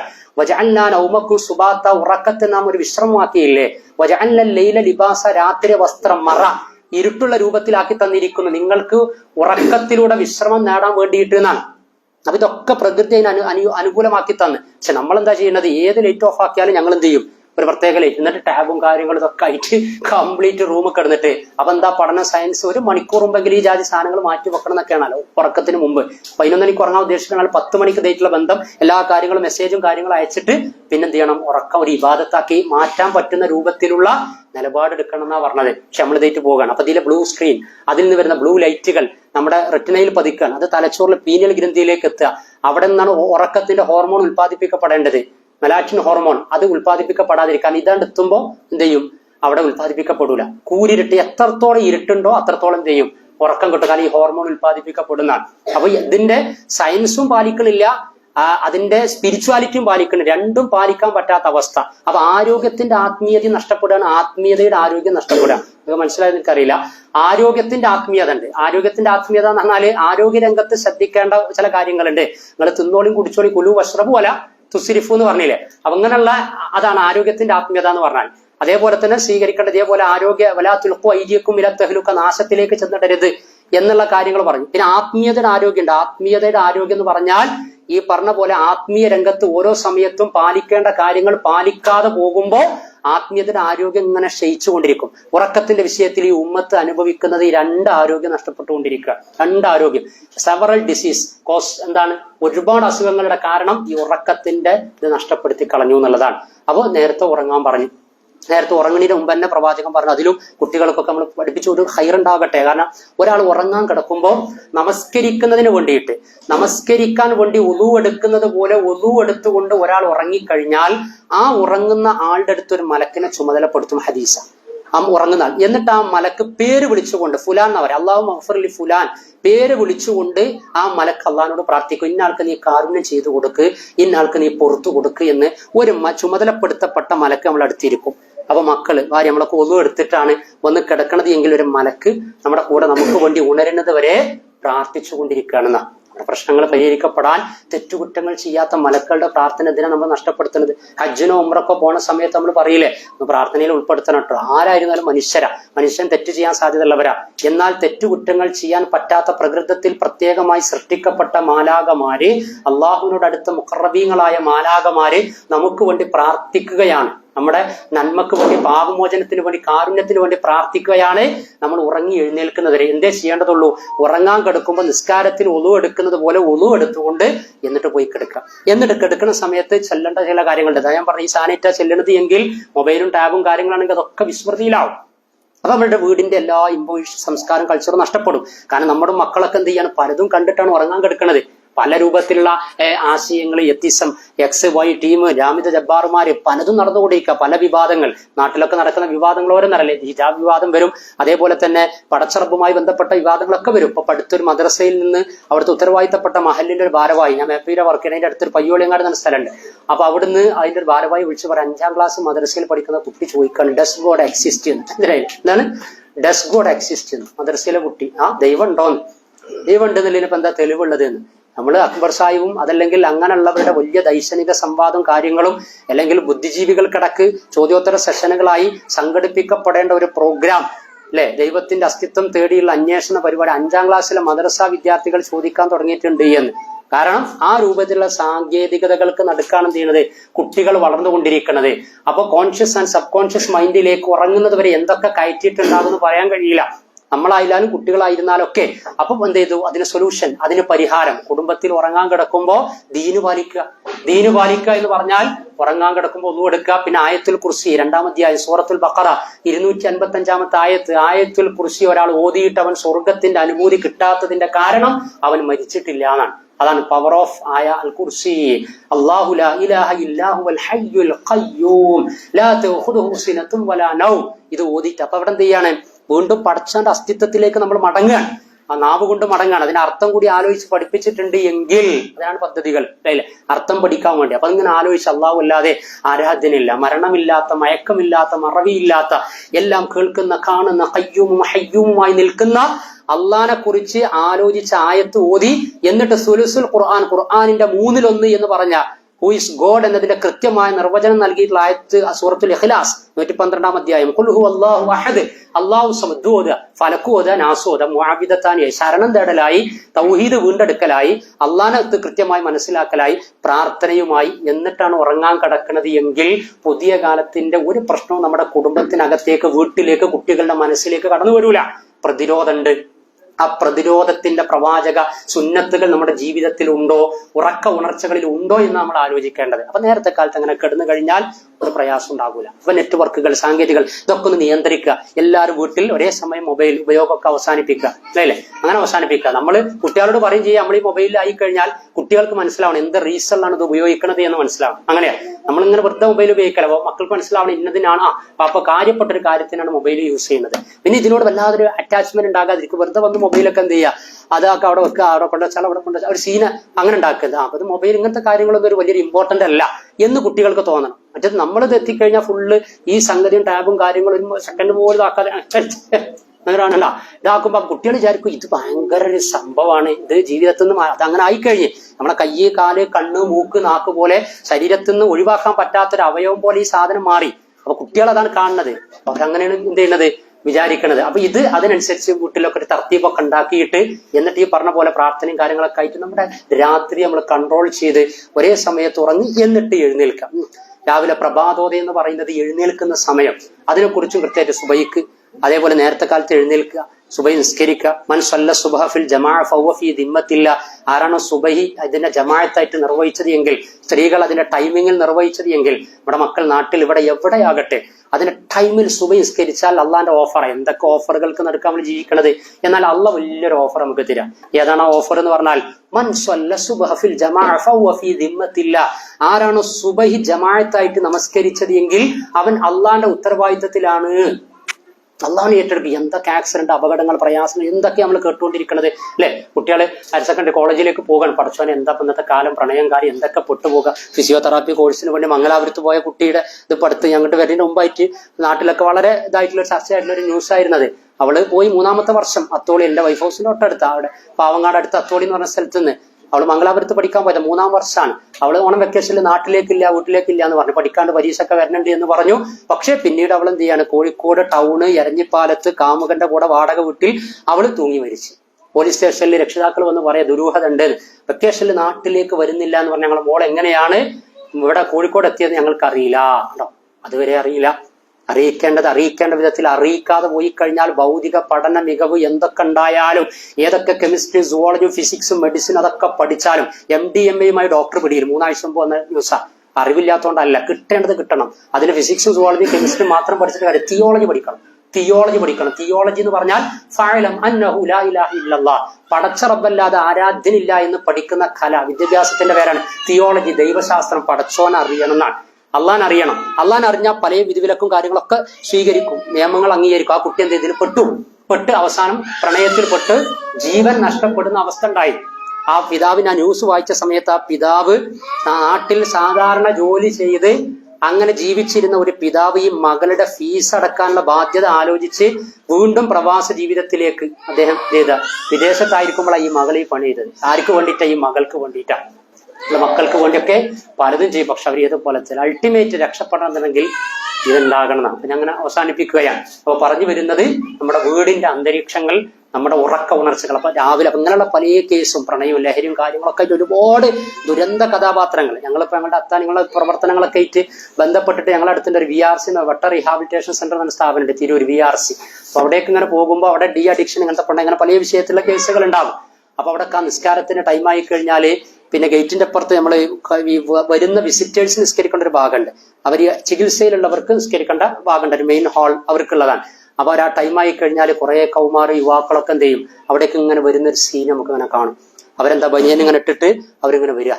ഞാനിങ്ങനെ അവിടെ ചിന്തിച്ച് ആലോചിച്ച് പഠിച്ചവനെ കുറെ ചെറുപ്പക്കാർ മക്കള് ആരാണ്? അവരൊക്കെ ഒരു കുടുംബത്തിന് അന്നം കൊടുക്കേണ്ടവർ, ഭാര്യക്ക് സ്നേഹം കൊടുക്കേണ്ടവർ, മക്കൾക്ക് പ്രതീക്ഷയാകേണ്ടവർ, ഒരു രാജ്യത്തിന്റെ ഹ്യൂമൻ റിസോഴ്സ് ആയിട്ട് മാറേണ്ടവര്, മഹലിന്റെ കർമ്മകാര്യങ്ങൾ ഏറ്റെടുക്കേണ്ടവർ, ഇസ്ലാമിക ഉമ്മത്തിന്റെ യുവത അവരെവിടെയാണ് റബ്ബേ?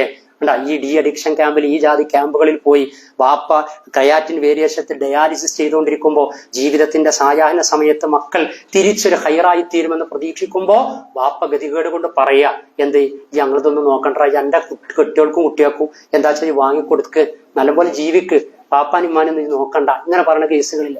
എന്നാൽ അതേ വാപ്പനെയും മോനെയും കൊണ്ട് ഈ ജാതി സ്ഥാപനങ്ങളിലേക്ക് പോകേണ്ട ഗതികേടിലെത്തി എന്ന് പറഞ്ഞാൽ ഈ ഉമ്മത്ത് സംഘടനകൾ, സംവിധാനങ്ങൾ, മഹല്ല് എന്തെടുക്കുകയാ? കോടിക്കണക്കിന് രൂപയല്ലേ പ്രതിവർഷം എല്ലാ മുസ്ലിം സംഘടനകളും പിന്നെ ചെലവഴിച്ചു കൊണ്ടിരിക്കുന്നത് ഈ ഉമ്മത്തിനെ നന്നാക്കാൻ വേണ്ടി, ഈ ജനറേഷനെ നന്നാക്കാൻ വേണ്ടി, മൊറാലിറ്റിയിലേക്ക് കൊണ്ടുവരാൻ വേണ്ടി, ജീവിതാവബോധം പഠിപ്പിക്കാൻ വേണ്ടി. എന്നിട്ട് ന്യൂസ് എടുത്തു കഴിഞ്ഞാൽ MDMA, ഹാഷിഷിൽ, കഞ്ചാവിൽ, പറ്റിക്കലിൽ, ഈ ജാതിയിൽ വരാൻ പാടുണ്ടോല്ല. അപ്പൊ എവിടെയാ പഴച്ചു പോകുന്നത്? എവിടെയാ തെറ്റുപോകുന്നത്? എന്താണ് മുസ്ലിം കുടുംബങ്ങളിൽ നടന്നുകൊണ്ടിരിക്കുന്നത്? ഒരു റുപ്യ ചെലവില്ലാത്ത എന്നാൽ മനുഷ്യനെ നന്നാക്കി തീർക്കുന്ന മണിക്കൂറുകൾക്കിടക്ക് മലിനമാകാൻ സാധ്യതയുള്ള മനുഷ്യ മനസ്സിനെ തിരിച്ചു പിടിക്കുന്ന നമസ്കാര വിഷയത്തിൽ നമ്മൾ ഉദാസീനത വരുത്തി.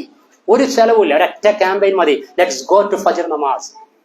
പ്രവാസ ലോകത്തായിരുന്നാലും നാട്ടിലായിരുന്നാലും ഒരൊറ്റ ക്യാമ്പയിൻ നടത്തിയാൽ ഈ ഉമ്മത്ത് രക്ഷപ്പെടും. പ്രവാചകൻ ഈ ലോകത്തോട് വിട പറയുന്ന സമയത്ത് അവിടുന്ന് പറഞ്ഞ വസിയത്താണ് അസ്വലാ അസ്വലാ, ഉമ്മത്തെ നമസ്കാരട്ടോ, നമസ്കാരം, അതിൽ നിങ്ങൾ വീഴ്ച വരുത്തരുതേ. 7 വയസ്സായാൽ കുട്ടികളെ നമസ്കാരം ശീലിപ്പിക്കണം. 10 വയസ്സായിട്ട് നമസ്കരിച്ചിട്ടില്ലെങ്കിൽ അടിക്കണം എന്ന് പ്രവാചകൻ പറഞ്ഞതിന് അടിക്കാൻ വേണ്ടിയിട്ടല്ല, അതിന്റെ ഗൗരവം കൊണ്ട് അറിയിച്ചത്. അങ്ങനെ പ്രവാചകൻ ആരെയും അടിക്കാറില്ല, തല്ലാറില്ല. ഒട്ടകമായിട്ട് കളിപ്പിക്കലാ പ്രവാചകൻ ചെയ്തത്. കൊത്തുപ നടത്തുമ്പോ കുട്ടികൾ വരുമ്പോ അവിടെ അടുത്ത് ഇരുത്തുക ചെയ്തത്. നമസ്കരിക്കുമ്പോ കഴുത്തിൽ കയറി ഇരുന്നപ്പോ പ്രവാചകൻ ചെയ്തത് വീഴുമോ എന്ന് വിചാരിച്ച സുജൂദിന് ദൈർഘ്യം ഉണ്ടാക്കുക ചെയ്തത്. കുട്ടികളുടെ ഗുരുനാഥനാണ്, ലോകത്തിന്റെ കാരുണ്യക്കടലാണ് പ്രവാചകൻ എന്ന് പറഞ്ഞാൽ. ആ പ്രവാചകൻ പറഞ്ഞ നിസ്കാരം അത് 7 വയസ്സിൽ 10 വയസ്സിൽ ഇന്നത് നമ്മൾ ശീലിച്ചു.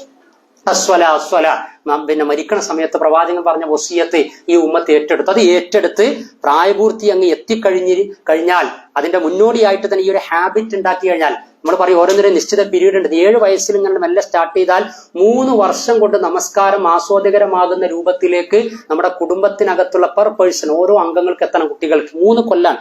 10 വയസ്സായിട്ട് നിസ്കരിച്ച് പ്രത്യേകം ശ്രദ്ധ വേണം. എന്നാൽ 7 വയസ്സ് മുതൽ മെല്ലെ മെല്ലെ ഇങ്ങനെ തുടങ്ങിയ 3 കൊല്ലം കൊണ്ട് തന്നെ എന്തിനാണ് ഇത് നിർവഹിക്കുന്നത് എന്നതിനെ കുറിച്ച് കാഴ്ചപ്പാടുണ്ടാകും. അപ്പൊ പറയുന്നത് കുടുംബത്തിൽ നമസ്കാരം, അപ്പൊ സുബൈക്ക് എപ്പോഴാണ് എഴുന്നേൽക്കൽ, കുട്ടികൾ എപ്പോഴാണ് എഴുന്നേൽക്കൽ, ഒരു ഭാര്യക്ക് ഭർത്താവിനെ അങ്ങനെ നോക്കി യാത്രക്ക് പോകുമ്പോൾ സലാം പറഞ്ഞ് ഇറങ്ങുന്ന സമയത്തോ എന്റെ ഭർത്താവ് അള്ളാന്റെ പ്രൊട്ടക്ഷൻ അല്ല. കാരണം എന്താ? ബിക്കോസ് അറ്റൻഡഡ് ഫജ്ർ നമാസ്, സുബൈക്ക് പങ്കെടുത്തിട്ടുണ്ട്. അത് മൻസല്ല സുബഹ ഫഇദമത്തി, ജമാഅത്തിൽ സുബൈക്ക് പങ്കെടുത്താൽ അള്ളാഹ് ഉത്തരവാദിത്വം ഏറ്റെടുത്തു. അവങ്ങളുടെ നിങ്ങളുടെ ഭർത്താക്കന്മാർ ജോലിക്ക് പോകുന്ന സമയത്ത് സുബൈക്ക് പങ്കെടുത്ത് പോകുമ്പോൾ നിങ്ങൾക്ക് ആശ്വസിക്കാം. അവര് ബിസ്മില്ലാഹി തവക്കൽതു അലല്ലാഹ് എന്ന് പ്രാർത്ഥന ചൊല്ലി പോവുകയാണ്. കാര്യകാരണ ബന്ധങ്ങൾക്ക് അതീതമായ വിധത്തിൽ, അഭൗതികമായി, മനുഷ്യ കഴിവിന് അതീതമായി special protection from ultimate God, അള്ളാഹുവിൽ നിന്ന് അഭൗതികമായ സഹായം ഉറപ്പുവരുത്തി പൊടുന്നനെയുള്ള അപകടങ്ങളിൽ നിന്ന് രക്ഷപ്പെടാൻ പാകത്തിലുള്ള സംരക്ഷണ വലയം നമസ്കാരത്തിലൂടെ, സുബൈ ജമാഅത്തിലൂടെ, ആ ടൈമിങ്ങിലൂടെ നിർവഹിച്ചിട്ടുണ്ട്. ഇതൊന്നും കിട്ടണില്ല, അല്ലേ? ഒക്കെ കംപ്ലീറ്റ് ഡിസോർഡർ ആയി പോകുന്ന അവസ്ഥ തിരിച്ചു പിടിക്കേണ്ടതുണ്ട്. റോബിൻ ശർമ്മ എന്ന് പറഞ്ഞ വലിയൊരു എഴുത്തുകാരുണ്ട്. അത് ഇന്ത്യയിൽ ജനിച്ച് കനേഡിയൻ പൗരത്വം നേടി. അദ്ദേഹത്തിന്റെ ഒരു വലിയൊരു മോട്ടിവേഷൻ പുസ്തകമാണ് ഏത്? ദ 5 AM ക്ലബ്, 5 മണി സമയം എന്ന പുസ്തകത്തിന്റെ പേര്. 5 മണി സമയം. അതിന്റെ മൊത്തത്തിലുള്ള ഇതിവൃത്തം തന്നെ എന്താ? 5 മണിക്ക് രാവിലെ 5 മണി ക്ലബിൽ, അഥവാ 5 മണിക്ക് രാവിലെ എഴുന്നേൽക്കാൻ ശീലമുള്ളവർ അവർ ഈ ദുനിയാവിൽ എന്താണോ ആഗ്രഹിക്കുന്നത് എങ്കിൽ അത് അവർക്ക് അച്ചീവ് ചെയ്യാൻ കഴിയുന്ന. റോബിൻസൺ ആ പുസ്തകം 15 മില്യൺ കോപ്പിയാണ് വിറ്റഴിക്കപ്പെട്ടത്. 15 മില്യൺ എന്ന് പറഞ്ഞാൽ 1 മില്യൺ 10 ലക്ഷം, 150 ലക്ഷം. ഇന്ത്യയുടെ കറൻസി അനുസരിച്ച് 1.5 കോടി കോപ്പി വിറ്റഴിക്കപ്പെട്ട റോബിൻ ശർമ്മയുടെ പുസ്തകം, മോട്ടിവേഷൻ പുസ്തകത്തിന്റെ ആകെ തുക എന്താ? രാവിലെ 5 മണിക്ക് എഴുന്നേറ്റാൽ നിങ്ങൾ ആഗ്രഹിക്കുന്നിടത്ത് എത്താൻ പറ്റുന്ന ഏത് ഡെസ്റ്റിനേഷനിലും എത്താന്ന. എന്നാൽ ഒരു നോർമൽ മുസ്ലിം, നമ്മുടെ ഇസ്ലാമിക കുടുംബം, നമ്മുടെ മക്കൾ നമ്മളുടെ കണ്ണിലെ കുളിർമയായി തീരാൻ ഇഹലോകത്തും പരലോകത്തും ഉണ്ടോ എന്താ പറഞ്ഞത്? നിങ്ങൾ 5 മണിക്ക് എഴുന്നേൽക്കുക എന്നുള്ളത് ഇസ്ലാമിക റിച്വൽസ് അനുസരിച്ച് ബേസിക് സംഗതിയാണ്, സിമ്പിളായ സംഗതിയാണ് അല്ലെ? കാരണം നിർബന്ധമായി ചെയ്യേണ്ട സംഗതിയാണ്. രാവിലെ സുബഹിക്ക് എഴുന്നേൽക്കുക, 5 മണിക്ക് എഴുന്നേൽക്കുക എന്നൊക്കെ പറയുന്നത്. പക്ഷെ അതൊക്കെ താളം തെറ്റിപ്പോയി. ആ താളം തെറ്റലിലുള്ള ദുരന്തങ്ങളാണ് അനുഭവിച്ചുകൊണ്ടിരിക്കുന്നത്. അപ്പൊ നമ്മുടെ വീടകങ്ങളെ നന്നായി നമ്മൾ ശ്രദ്ധിക്കണം. അതിന്റെ കൂടെ അനുഷ്ഠാന മുറകള്, വിശ്വാസം, പടച്ചറബിനെ പരിചയപ്പെടുത്തൽ, അതേപോലെ തന്നെ മൂല്യച്യുതി സംഭവിക്കുന്നതിനെ നമ്മൾ ശ്രദ്ധിക്കണം. അവസാനത്തിലേക്ക് കടക്കാം. മൂല്യച്യുതി നമ്മുടെ വീടിനകത്ത് പ്രവാചകൻ സല്ലല്ലാഹു അലൈഹി വസല്ലം പറഞ്ഞില്ലേ? കാരണം നമ്മുടെ കുടുംബത്തിന്റെ താളം തെറ്റിച്ച് കളയും, നിരാശപ്പെടും, പരിഹാസ്യ കഥാപാത്രങ്ങളായി മാറും. എന്താ? അതുകൊണ്ടായിരിക്കാം പ്രവാചകൻ എന്ത് ചെയ്തത്? സ്വന്തം മകൾ കരളിന്റെ കഷ്ണം എന്നാണ് ഹദീസിൽ പറഞ്ഞത്. പ്രവാചകൻ റബീഉൽ അവ്വൽ 12 തിങ്കളാഴ്ച ഉച്ചക്ക് മുമ്പ് ഈ ലോകത്തോട് വിട പറയുമ്പോ പ്രവാചകന്റെ മകൾ പൊന്നോമന പുത്രി ഫാത്തിമ വീട്ടിലേക്ക് വരുന്നതിനെ കുറിച്ച് പ്രവാചകന്റെ പ്രിയതമ ആയിഷ റളിയല്ലാഹു അൻഹ പങ്കുവെക്കുന്ന നിവേദനം ചെയ്യുന്ന ഹദീസിലുണ്ട്, അഖ്ബലത്ത് ഫാത്തിമ ഇങ്ങനെ വീട്ടിലേക്ക് വന്നു. പ്രവാചകന്റെ വീട്ടിലേക്ക് റൂമിലേക്ക് വരാൻ മിഷിയത്തിയാക്ക് മിഷിയത്തിൻ നബി. അവളുടെ നടത്തം കണ്ടാൽ പ്രവാചകൻ നടക്കുന്നത് പോലെ. ഫാത്തിമയുടെ നടത്തം പ്രവാചകൻ എന്ന പിതാവിന്റെ നേർ പതിപ്പും പകർപ്പുമാണ്. ഫാത്തിമ നടക്കുന്നത് കണ്ടാൽ മുഹമ്മദ് നബി നടക്കുന്നത് പോലെ തോന്നിയിരുന്നു എന്നാണ്. എന്നിട്ട് ഒരു രഹസ്യം പറഞ്ഞു. ആദ്യം പറഞ്ഞപ്പോ കരയുകയും പിന്നെ പറഞ്ഞപ്പോ ചിരിക്കുകയും ചെയ്തു. ഈ സംഭവം നമുക്കറിയാം.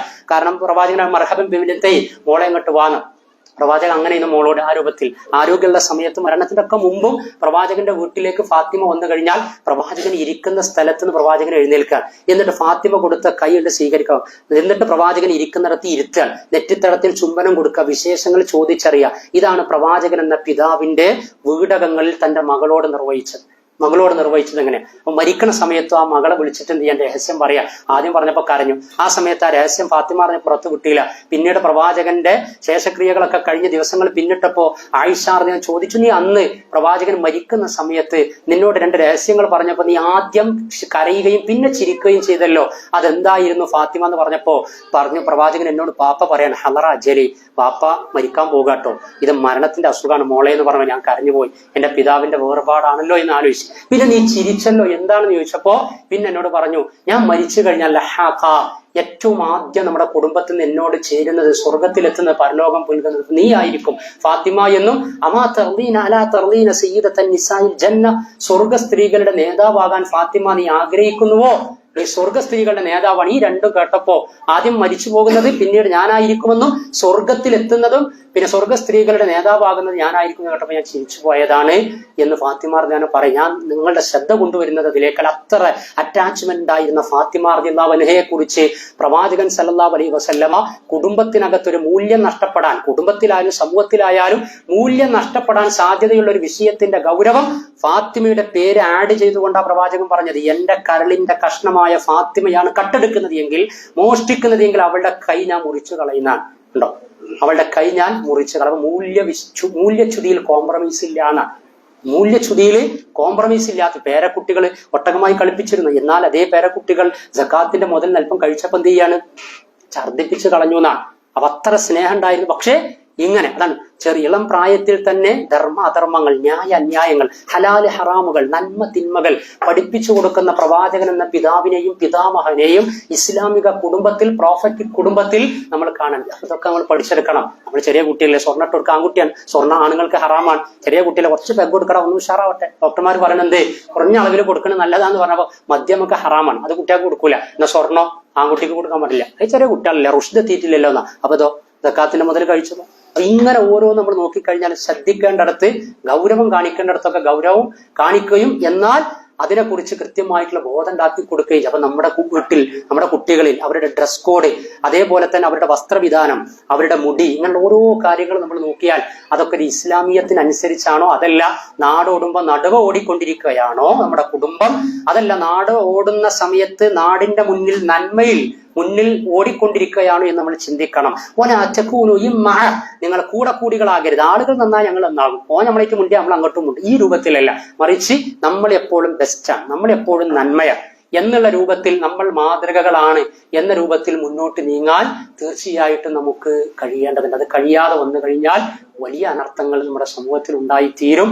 നമ്മുടെ മക്കൾക്ക് അവരുടെ ഇസ്ലാമിക് കോൺഫിഡൻസ് നഷ്ടപ്പെടാൻ സാധ്യതയുള്ള കാര്യങ്ങൾ കൂടി നമ്മൾ ശ്രദ്ധിക്കണം. അപ്പൊ പള്ളുരുത്തി വിവാദമൊക്കെ നടന്നുകൊണ്ടിരിക്കുക. അപ്പൊ അങ്ങനെയൊക്കെ വിവാദം നടക്കുമ്പോൾ ഹിജാബ് കാര്യങ്ങൾ, തലമറക്കൽ, ഇതുമായി ബന്ധപ്പെട്ടത് ഇസ്ലാമിന്റെ വിധിവിലക്കുകൾ അതൊക്കെ പാലിക്കുന്നിടത്ത് കുട്ടികളെ ബാക്കോട്ട് വലിക്കാനുള്ള പല ശ്രമങ്ങളും നടന്നുകൊണ്ടിരിക്കുകയാണ്. അപ്പൊ കുട്ടികൾക്ക് കൃത്യമായ മെസ്സേജ് നമ്മൾ കൺവേ ചെയ്യണം. നമുക്കൊരു ഇസ്ലാമിക് ലൈഫ് ഉണ്ട്. അള്ളാന്റെ നിയമങ്ങൾ നമ്മൾ പാലിക്കുന്നത് ആരുടെങ്കിലും നിയമങ്ങളല്ല, മനുഷ്യ നിർമ്മിത നിയമങ്ങൾ പാലിച്ച് വിധേയപ്പെടുന്ന നമുക്ക് അള്ളാന്റെ നിയമങ്ങൾ പാലിക്കുക എന്നിടത്ത് അന്തസ്സും അഭിമാനം ഉണ്ടാകണം. കളിക്കളത്തിലേക്ക് ഫുട്ബോൾ കളിക്കാൻ 1 മണിക്കൂർ ഫുട്ബോൾ കളിക്കാൻ ഇറങ്ങിക്കഴിഞ്ഞാൽ എത്ര നിയമം പാലിക്കണത്? കുട്ടികൾ അങ്ങനെ പറയാ, ഒരു നിയമം എന്തിനാ സാറേ നിയമങ്ങള്, ഒരു സ്വതന്ത്രമായിട്ട് അങ്ങനെ കുറച്ചൊക്കെ നന്നായി പോയാൽ പോരെന്നാ. ഇതാ ഇതേ പറഞ്ഞോ തന്നെ ഫുട്ബോൾ കളിക്കാൻ ഗ്രൗണ്ടിൽ ഇറങ്ങിയാല് എത്ര നിയമങ്ങളാ പാലിക്കുന്നത്? അപ്പൊ കഴിഞ്ഞ ലീഗിൽ, പിന്നെ യൂറോപ്യൻ ലീഗിലുണ്ടല്ലോ, നിങ്ങൾ ഗോളടിച്ചതിന് ശേഷം ബനിയനാണ്ട് ഊരിയതാ, ചുവപ്പ് കാടാ. എന്താ ഇതിന്റെ പ്രശ്നം? അതാണ് ഇതിന്റെ പ്രശ്നം. അതാണ് നിയമം എന്ന് പറഞ്ഞാല്. കളിക്കളത്തിൽ നിന്നാണ് പോകേണ്ടി വന്ന് പുറത്തേക്കാണ്ട് പോയില്ലേ? മെസ്സിയും ക്രിസ്ത്യാനോ റൊണാൾഡോ ഒക്കെ ഇങ്ങനെ വരമ കൂടി ഇങ്ങനെ കൊണ്ട് പുറത്തേക്കാണ്ട് പോയാൽ ത്രോ വിളിക്കും. അവ കൊണ്ടുപോകാതില്ല. അതാണ് അത്ര തക്കുവ, സൂക്ഷ്മത എന്ന് പറഞ്ഞാൽ.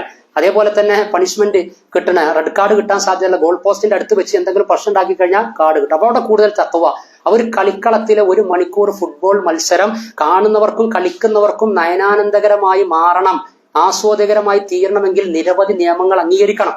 അത് ബാഡ്മിന്റൺ ആയാലും മറ്റുള്ള കളിയായിരുന്നാലും, ഈവൻ ഡ്രൈവിംഗ് അടക്കം നമ്മളെ സൗകര്യമില്ല, നമ്മുടെ സംവിധാനം റെഡ് ലൈറ്റ് വെച്ച് എനിക്കിപ്പോ സൗകര്യമില്ല എന്ന് പറഞ്ഞിട്ടാണ് പോയത് ഓർമ്മ ഉണ്ടാവുള്ളൂ. മനസ്സിലായില്ലേ? അപ്പൊ അതേപോലെ അവിടൊക്കെ നമ്മൾ നിയമങ്ങൾ എന്ത് ചെയ്യാൻ കംപ്ലീറ്റ് പാലിക്കുക. എന്നാൽ പടച്ച റബ്ബിന്റെ നിയമമാണ്, ആകാശഭൂമികൾ സൃഷ്ടിച്ച നാഥന്റെ നിയമമാണ്. ആ റബ്ബിന്റെ നിയമങ്ങൾ പാലിക്കുന്ന സമയത്ത് കൂടുതൽ അന്തസ്സല്ല ഉണ്ടാകേണ്ടത്. മാറാൻ സാധ്യതയുള്ള മനുഷ്യ നിയമങ്ങൾ പഠനത്തിലും അതേപോലെ ട്രാഫിക്കിലും വിനോദങ്ങളിലൊക്കെ നമ്മൾ പാലിക്കുക. എന്നാൽ മാറ്റത്തിന് ആവശ്യമില്ലാത്ത വിധത്തിൽ മാറ്റുള്ള പടച്ച റബ്ബിന്റെ നിയമങ്ങൾ മാറ്റിവെക്കുന്നതിൽ യാതൊരു സങ്കോചവും ഇല്ലാതായി തീരുക എന്ന് പറഞ്ഞാൽ ഒരു ഉമ്മത്തിന്റെ ജീർണത ആരംഭിച്ചു എന്നുള്ളതാണ്. നമ്മൾ ശ്രദ്ധിക്കണം. അപ്പൊ അത് ഹിജാബും കാര്യങ്ങളും അങ്ങനെയുള്ള വിഷയങ്ങളൊക്കെ നമ്മൾ കൃത്യമായിട്ട് പഠിക്കുകയും വേണം. From the lips of European sisters എന്ന ഒരു ബുക്ക് ഉണ്ട്. ലിറ്റ് ഓഫ് ട്രൂത്ത് അതിന്റെ മലയാള പരിഭാഷ നിർവഹിച്ചിട്ടുണ്ട്. നായിമ ബി റോബർട്ട് ആണ് എഴുതിയിട്ടുള്ളത്. യൂറോപ്യൻ സഹോദരിമാരുടെ ചുണ്ടുകളിൽ നിന്ന് എന്ന്, അഥവാ ഭൗതിക ലോകത്ത് അവർ ആസ്വദിക്കാത്ത ഒരു ആസ്വാദനം ഉണ്ടാവില്ല. ഗൂഗിളിൽ നിങ്ങൾക്ക് കിട്ടും, from the lips of European sisters. എന്നിട്ട് അവർ പറയണത്, ഞങ്ങൾ ഇസ്ലാം സ്വീകരിച്ച ഒരുപാട് വനിതകൾ അവരുടെ അനുഭവങ്ങൾ പറയാം. പല ആസ്വാദനങ്ങളിലൂടെ ഞങ്ങൾ കടന്നുപോയി. പക്ഷേ ജീവിതത്തിന് ഒരു തർത്തീബ്, അറബി പറഞ്ഞാൽ ഒരു തൻളീം, ഒരു വ്യവസ്ഥ, ഒരു നിഷ്ഠ, അതൊക്കെ ഉണ്ടായി. അത് ഇസ്ലാമിലേക്ക് വന്നതിന് ശേഷമാണ് ഉണ്ടായത്. ഇവിടെ ഞങ്ങൾ സേഫ് ആൻഡ് സെക്യൂറായി, ഇപ്പോൾ പീസ് ഓഫ് മൈൻഡ്, സമാധാന മനസ്സോടെ ഞങ്ങൾ ജീവിച്ചു മുന്നോട്ട് പോവുകയാണ് എന്ന് അവർ പറയാം. അവരൊക്കെ ഒഴിവാക്കിയ ജീർണതകൾ നമ്മുടെ മക്കളിലേക്ക് വരിക. എന്നിട്ട് മക്കൾ സെക്കുലറിസം തെളിയിക്കാൻ വേണ്ടിയിട്ട് ക്യാമ്പസിൽ എത്തിക്കഴിഞ്ഞാൽ, ഞാനിപ്പോ ഇവിടെ കാലത്തിന്റെ കൂടെ നടക്കുന്ന ഒരുത്തി ആകൂലെന്ന് ആൺകുട്ടിക്കും തോന്നുക, പെൺകുട്ടിക്കും തോന്നുക. വേണ്ട ആവശ്യമില്ല. മറിയം ജുമാന, കൊണ്ടോട്ടിലെ ഉസ്താദിന്റെ മകളാ മറിയം ജുമാന. 60 മണിക്കൂർ ഫ്ലൈറ്റ് പറത്തിയിൽ അവൾ 200 മണിക്കൂർ ആയി കഴിഞ്ഞാൽ കൊമേഴ്ഷ്യൽ അവൾക്ക് ലൈസൻസ് കിട്ടും. അവളുടെ ഹിജാബൊക്കെ ധരിച്ച് അതിന്റെ ന്യൂസും കാര്യങ്ങളൊക്കെ കിട്ടിയാൽ തലക്ക മറിച്ച് ആകാശ ലോകത്ത് വിഹായസിൽ വിമാനം പറത്താൻ ഹിജാബ് തടസ്സമായില്ല.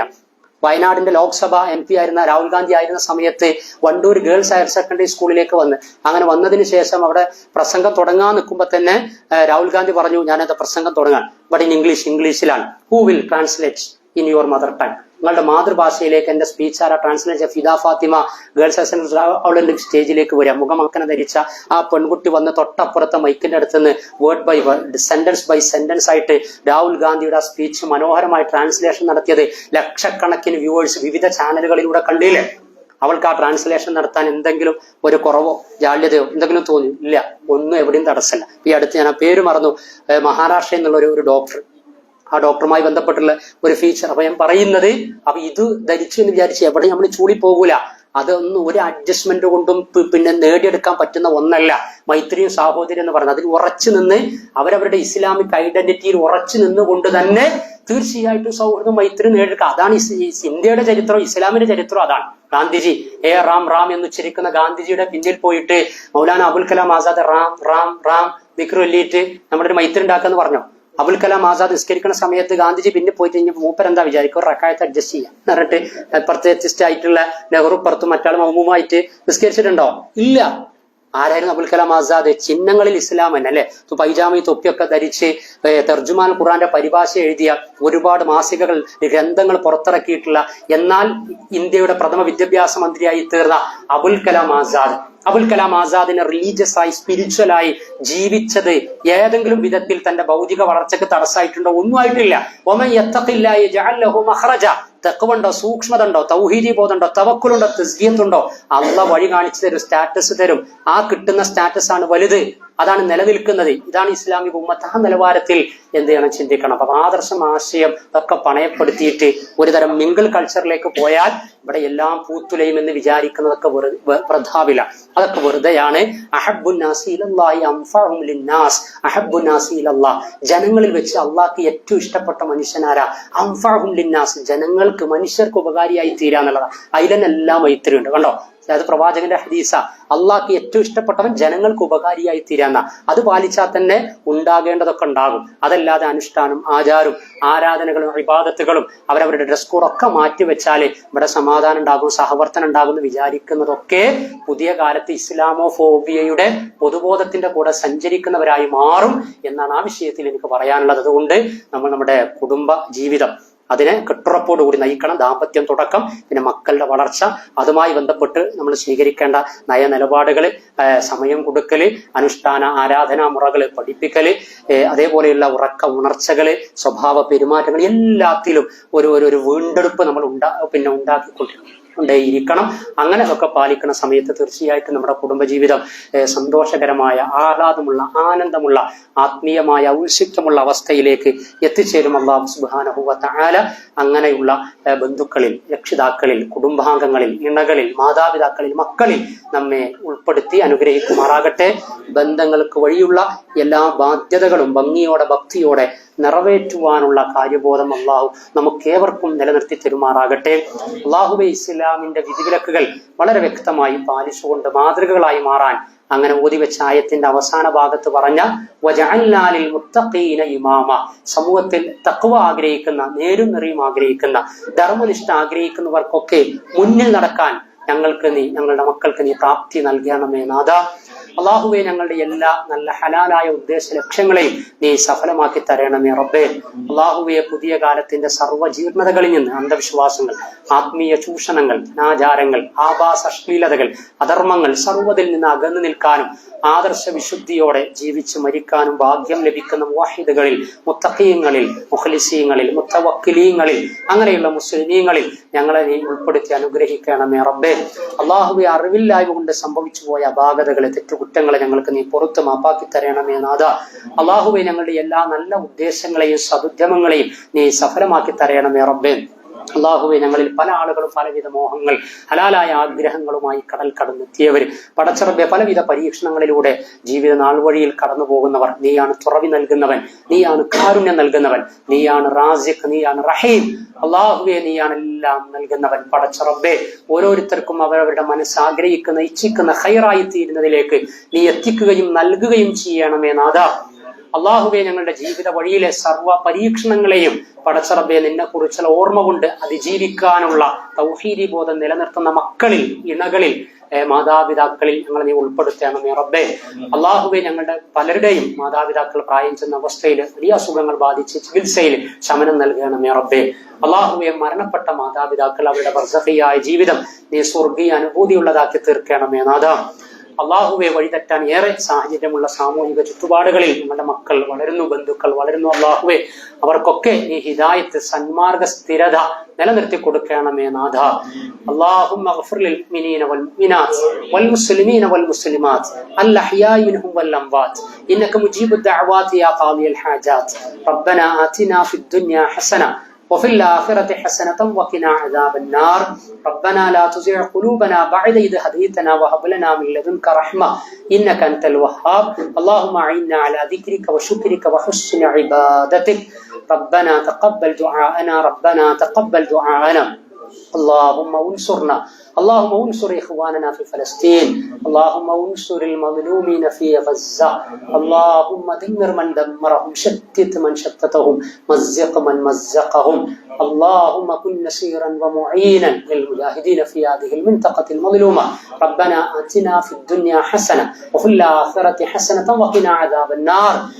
اللهم ربنا اجعل القرآن ربيع قلوبنا وشفاء صدورنا. ربنا هب لنا من أزواجنا وذرياتنا قرة أعين واجعلنا للمتقين إماما. ഏറെ സ്നേഹം നിറഞ്ഞ സഹോദരി സഹോദരന്മാർ, അവസാനിപ്പിക്കുകയാണ്. ഞങ്ങൾ വന്നതിങ്ങനെ പല പരിപാടികളിലും അറ്റൻഡ് ചെയ്യാൻ സാധിച്ചു, അൽഹംദുലില്ലാ. പക്ഷെ വന്നതിന്റെ one of the main purpose, ഒരു പ്രധാനപ്പെട്ട ലക്ഷ്യം എന്ന് പറഞ്ഞാൽ മർക്കസു തഹ്ഫീദുൽ ഖുർആൻ MTQ എന്ന് പറയുന്ന ഒരു സ്ഥാപനമുണ്ട്. അത് താനൂരാണ്. ഞാൻ അവിടെ ഒരു വർഷം വർക്ക് ചെയ്തിരുന്നു. ഇപ്പോൾ വർക്ക് ചെയ്യുന്നത് കോഴിക്കോട് മേപ്പയൂരിലെ സലഫിയ അറബിക് കോളേജിലാണ്. വീട് തിരൂരടുത്ത് പുല്ലൂരാണ്. അപ്പോൾ ഈ MTQ സ്ഥാപനത്തിന്റെ ഒരു കളക്ഷൻ, അവിടെ ഒരു കുടുംബം ഈ ഖുർആൻ പഠനത്തിന് വേണ്ടിയിട്ട് അവരുടെ